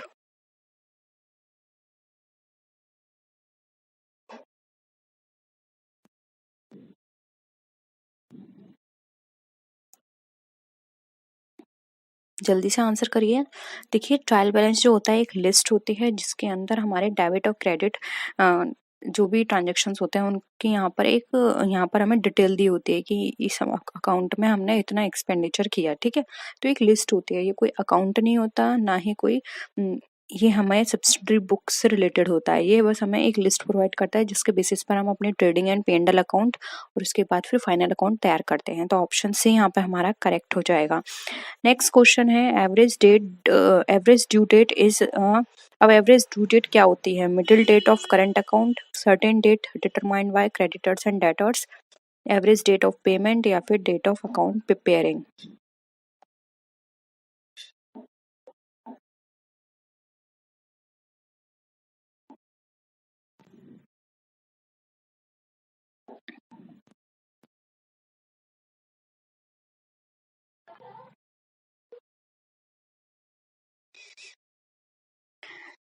Answer करिए जल्दी से।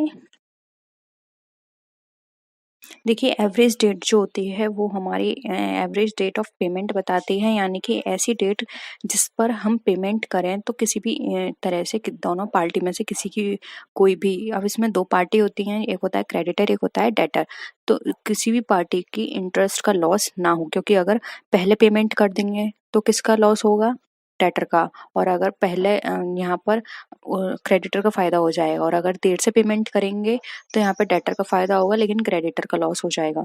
इसलिए बीच की डेट निकाली जाती है जिसको बोलते हैं एवरेज डेट ऑफ पेमेंट, जिस पर ना डेटर को कोई प्रॉब्लम होगी ना ही क्रेडिटर को। ठीक है, तो ऑप्शन सी यहाँ पे हमारा करेक्ट है।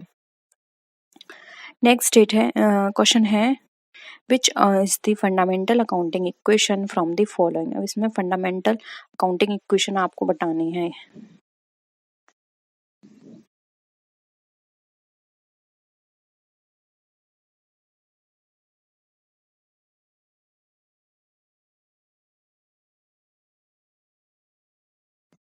देखिए, ये आप सबको पता है, जब भी हम अपने फाइनल अकाउंट्स प्रिपेयर करते हैं तो एक साइड होती है हमारी कैपिटल और लाइबिलिटीज, लाइबिलिटी साइड में, और दूसरी साइड होती है हमारी असेट्स। तो अगर यहाँ पर हम ये वाला इक्वेशन करते हैं तो ये रॉन्ग हो जाएगा, वो सॉरी सॉरी ये वाला इक्वेशन हमारा बिल्कुल सही रहेगा, लेकिन यहाँ पर ये वाला इक्वेशन हमारा गलत हो जाएगा, क्योंकि असेट्स और कैपिटल को प्लस करेंगे तो लाइबिलिटीज इक्वल नहीं होंगी, और ये capital equal to assets minus plus liability, ये भी गलत इक्वेशन है। एंड ये भी इक्वेशन ये होती है, ये हमारी होती है लाइबिलिटी साइड, और इधर होती है हमारी असेट साइड जहाँ टोटल असेट्स होती हैं, और यहाँ पर हमारी कैपिटल होती है और साथ में लाइबिलिटीज होती हैं। तो ये दोनों इक्वल होनी चाहिए, इसलिए यहाँ पर देखिए ये वाला फर्स्ट इक्वेशन हमारा बिल्कुल सही है, assets equal to liabilities plus capital. ठीक है, नेक्स्ट है types of crossing a checker. अब जो टाइप्स ऑफ क्रॉसिंग है वो कितनी तरह की होती है आपको ये बताना है।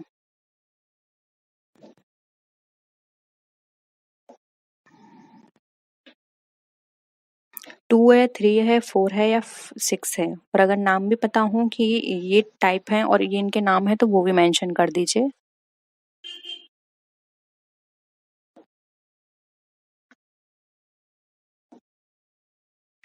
देखिए, राइट आंसर है यहाँ पर, टाइप्स ऑफ चेक की बात करें तो वो है दो तरह की चेकिंग होती क्रॉसिंग होती है हमारी।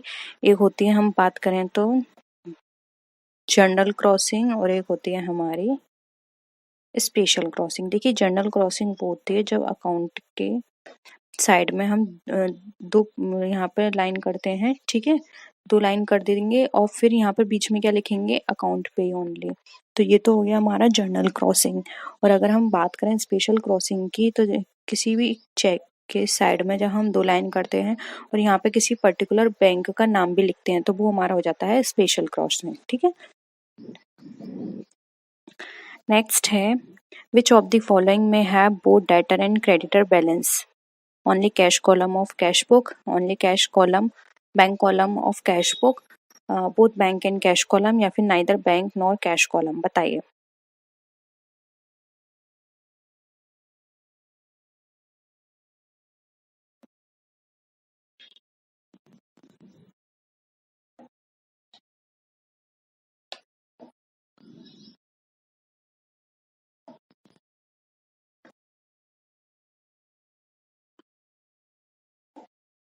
आंसर करिए जल्दी।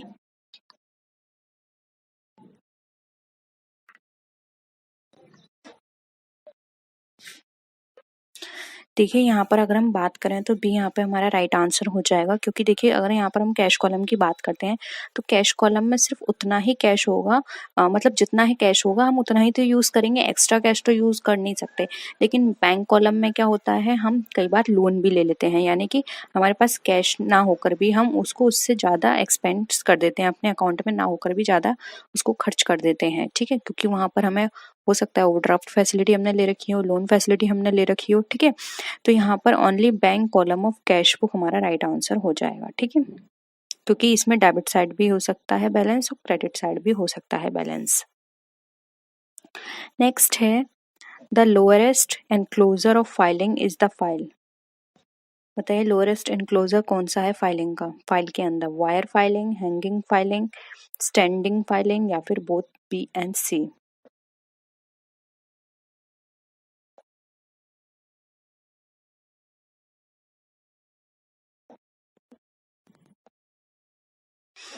देखिए सबसे लोएस्ट की बात करें यहाँ पर तो ऑप्शन ए राइट आंसर हो जाएगा, वायर फाइलिंग। वायर फाइलिंग क्या होता है, आप कहीं भी इसको हैंग कर सकते हैं और वहाँ पर आप सबसे कम जहाँ पर बहुत कम ट्रांजेक्शन्स होते हैं पेपर पर, यानी कि पेपर का वहाँ पे एक्सचेंज बहुत कम होता है, तो वहाँ पर ये सिस्टम फॉलो किया जाता है क्योंकि कम पेपर होंगे, वो लोग कहीं एक वायर टंगा कर उस पर अपने सारे पेपर हैंग कर सकते हैं। तो ये तभी हो पाएगा जब आपके पास डॉक्यूमेंट कम है।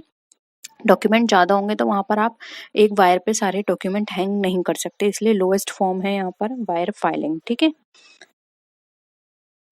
नेक्स्ट है how many types of folder file, 1 2 3 and 4।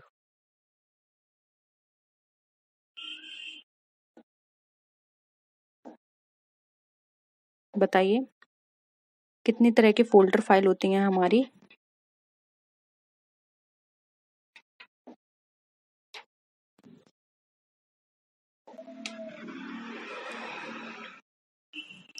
देखिए फोल्डर फाइल की बात करें तो दो तरह की होती हैं। ठीक है, नेक्स्ट है the ideal of filing depends on. अब एक आइडियल फाइलिंग सिस्टम किस पर डिपेंड करता है, कैपिटल पर, प्रोडक्शन पर, कंस्ट्रक्शन या फिर फॉर्म ऑफ बिजनेस पर।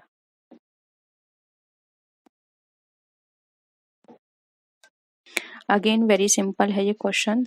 2019 का ओवरऑल पेपर देखें तो सिंपल आया था।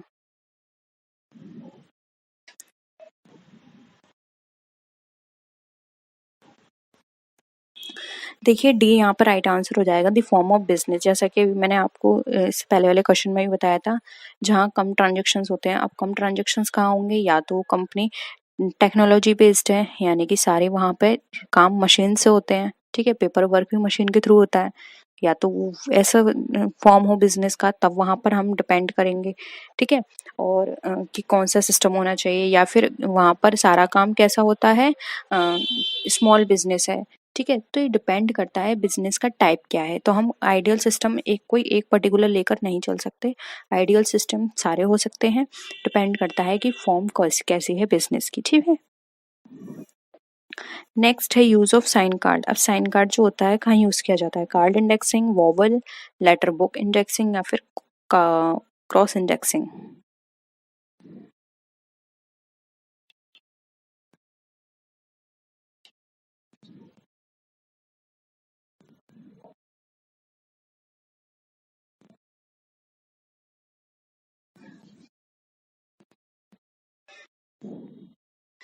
देखिए साइन कार्ड की बात करें तो कार्ड इंडेक्सिंग में होता है। कार्ड इंडेक्सिंग में 4 मटेरियल की जरूरत होती है, और ये जो साइन कार्ड है कार्ड इंडेक्सिंग का ही एक पार्ट है। ठीक है, नेक्स्ट है letter book index is used. अब लेटर बुक जो है वो किस में यूज की जाती है, कोऑपरेटिव सोसाइटी में, लार्ज बिजनेस में, स्मॉल बिजनेस में या फिर ऑल ऑफ दी अबव में।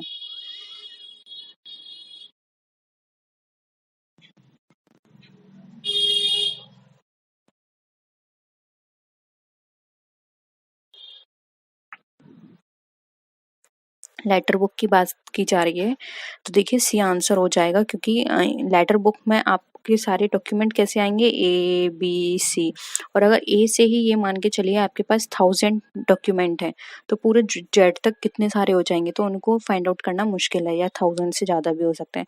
तो एक स्मॉल बिजनेस में सही रहेगा, अगर 100 भी हैं तब भी इतनी प्रॉब्लम नहीं होगी। तो स्मॉल बिजनेस के लिए लेटर बॉक्स वाली इंडेक्सिंग बिल्कुल करेक्ट है। ठीक है, नेक्स्ट है what is the main objective of commercial bank, provide services and profit, welfare of public pupil या फिर all of these।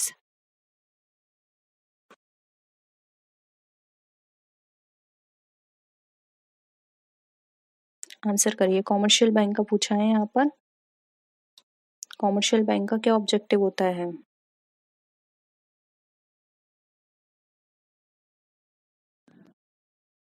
देखिए कॉमर्शियल बैंक की बात की गई तो इसका मेन पर्पस होता है अर्न करना प्रॉफिट, और अगर इसके जगह कोऑपरेटिव बैंक पूछा गया होता है तो कोऑपरेटिव बैंक का काम होता है सोसाइटी की हेल्प करना, वेलफेयर ऑफ द पीपल और प्रोवाइड सर्विसेज। ठीक है, लेकिन कॉमर्शियल पूछा है तो ऑप्शन बी यहाँ पे हमारा करेक्ट हो जाएगा। नेक्स्ट है बहुत ही कॉमन क्वेश्चन है, इंडिया की सेंट्रल बैंक आपको बतानी है। अब देखिए कंफ्यूज करने के लिए आपको ऑप्शन कैसे दिए हैं, एक दिया central bank of India, reserve bank of India, Indian bank and union bank. कई बार क्या होता है स्टूडेंट जल्दी में कि यार ये तो बहुत ईजी है, जल्दी से इस तरह आंसर करते हैं कि वो गलत कर देते हैं। बताइए। बी हो जाएगा reserve bank of India. Central bank तो इंडिया की नहीं है, सेंट्रल बैंक तो हर कंट्री की एक है, नाम ही सेंट्रल है, लेकिन वो सेंट्रल बैंक है कौन सी, वो है reserve bank of India. India की पूछा है तो वो है रिजर्व बैंक। कई लोग स्टूडेंट जल्दी जल्दी में सेंट्रल बैंक पर भी टिक लगाए आएंगे, जो कि गलत है, ठीक है। तो ऑप्शन बी यहाँ पे सही होगा। नेक्स्ट है रिटेल ट्रेडर्स परचेज गुड। अब जो रिटेल ट्रेडर्स हैं वो किससे परचेस करते हैं, होलसेलर से, फ्रॉम कस्टमर, सेल्फ प्रोडक्शन या फिर फ्रॉम प्रोड्यूसर, बताइए। रिटेल की बात की जा रही है।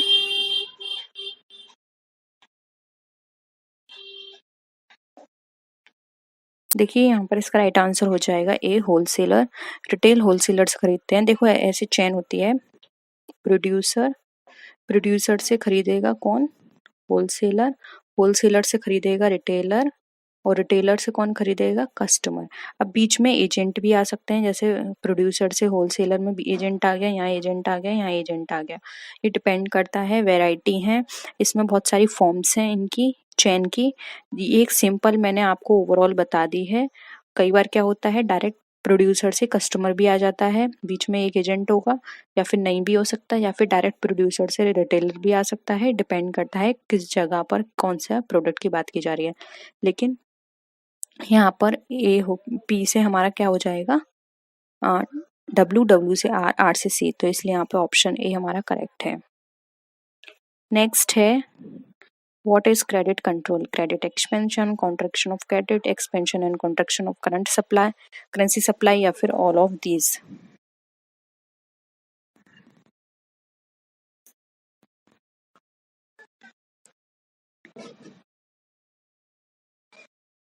देखिए आंसर करिए, ठीक है। देखिए सी राइट आंसर होगा, क्योंकि यहाँ पे क्रेडिट की बात की जा रही है, तो क्रेडिट ना ज़्यादा हो ना कम हो, ये दोनों ही चीज़ें देखनी है कंट्रोल के अंदर, इसलिए एक्सपेंशन भी देखना है, ज़्यादा ना हो जाए, और कॉन्ट्रैक्शन भी देखना है, जिसको बोलते हैं संकुचन, ठीक है। नेक्स्ट है what is a price elasticity of demand for an essential product.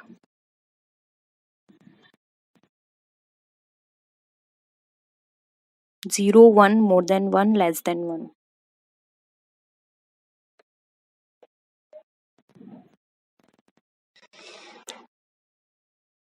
देखिए इसका राइट आंसर क्या होगा, ए 0, क्योंकि देखिए साफ बोला है यहाँ पर इसेंशियल प्रोडक्ट, तो इसेंशियल प्रोडक्ट में कोई भी इफेक्ट नहीं पड़ेगा उसका प्राइस कितना भी हो, क्योंकि वो इसेंशियल है, हमें उसको परचेस करनी है। जैसे कि मेडिसिन, अब कितनी भी महंगी हो आपको परचेस करनी होगी। सॉल्ट महंगा है फिर भी आपको परचेस करना है, लेकिन ये चीज़ें ऐसी हैं कि इनके प्राइस कम होने पर आप इनको ज़्यादा भी परचेस नहीं कर सकते। मेडिसिन कोई एक्स्ट्रा परचेस नहीं करके रखेगा, सॉल्ट कोई परचेस करके नहीं रखेगा, ठीक है। तो कुछ ऐसी चीज़ें हैं जो प्राइस कम हो या ज़्यादा हो आप पे कोई उसका इफेक्ट नहीं पड़ेगा, आपके लिए वो जितनी डिमांड पहले थी उतनी ही आगे बनी रहेगी, ठीक है। नेक्स्ट है which economist gave the definition of economics as welfare.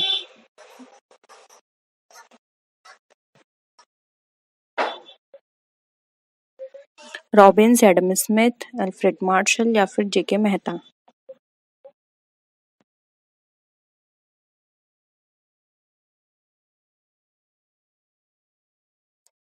जल्दी बताइए।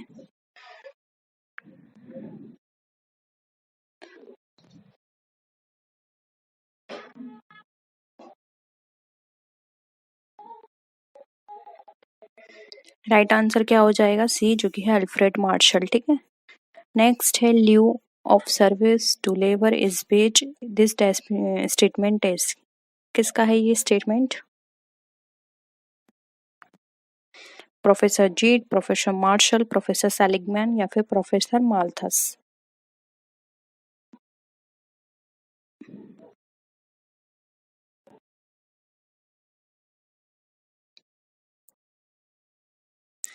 अगेन ये स्टेटमेंट भी दिया है प्रोफेसर मार्शल ने, ठीक है। नेक्स्ट है labour is an dash means of production, कैसा है, एक्टिव, इनएक्टिव, डायनेमिक, या फिर नन ऑफ दिस।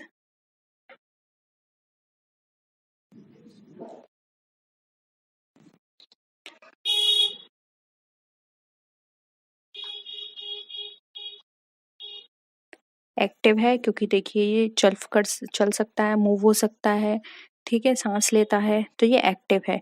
इनएक्टिव क्या हो जाती हैं? लैंड आपके लिए इनएक्टिव है, मशीन आपके लिए इनएक्टिव है, ठीक है। तो यहाँ पर ये क्या हो जाएगा? ए।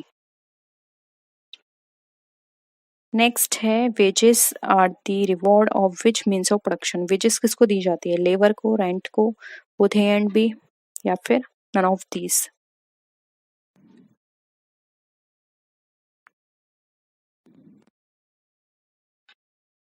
आंसर करिए जल्दी।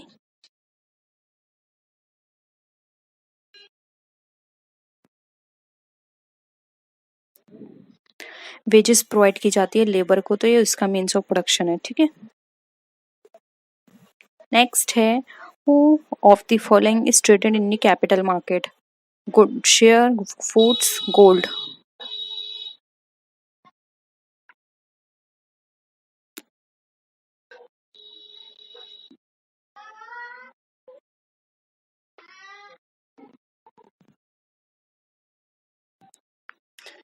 देखिए राइट आंसर हो जाएगा ए, जो कि है शेयर। शेयर और बॉन्ड ये हमारे यहाँ पर बेचे और खरीदे जाते हैं, ठीक है। शेयर्स हो गए, डिवेंचर्स हो गए। नेक्स्ट है which of the following can be converted into capital market? Capital market में क्या कन्वर्ट कर सकते हैं? Currency in security, securities in currency. बताइए।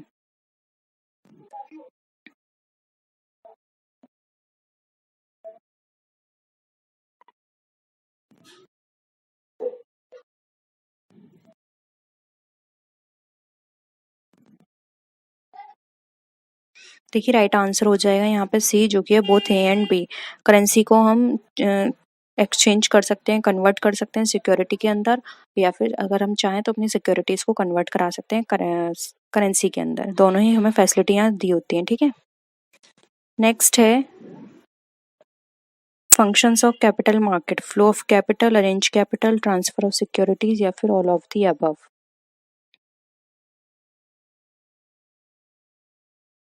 क्या होता है कैपिटल मार्केट का फंक्शन?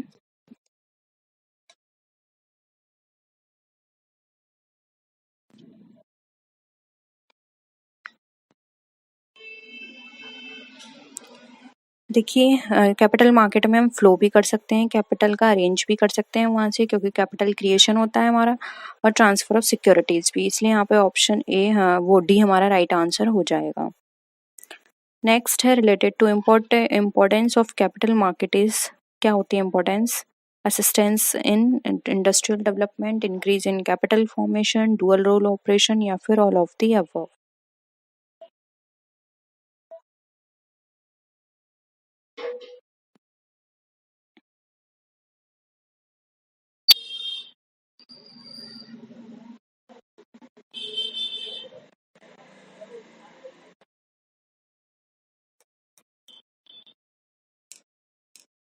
बताइए।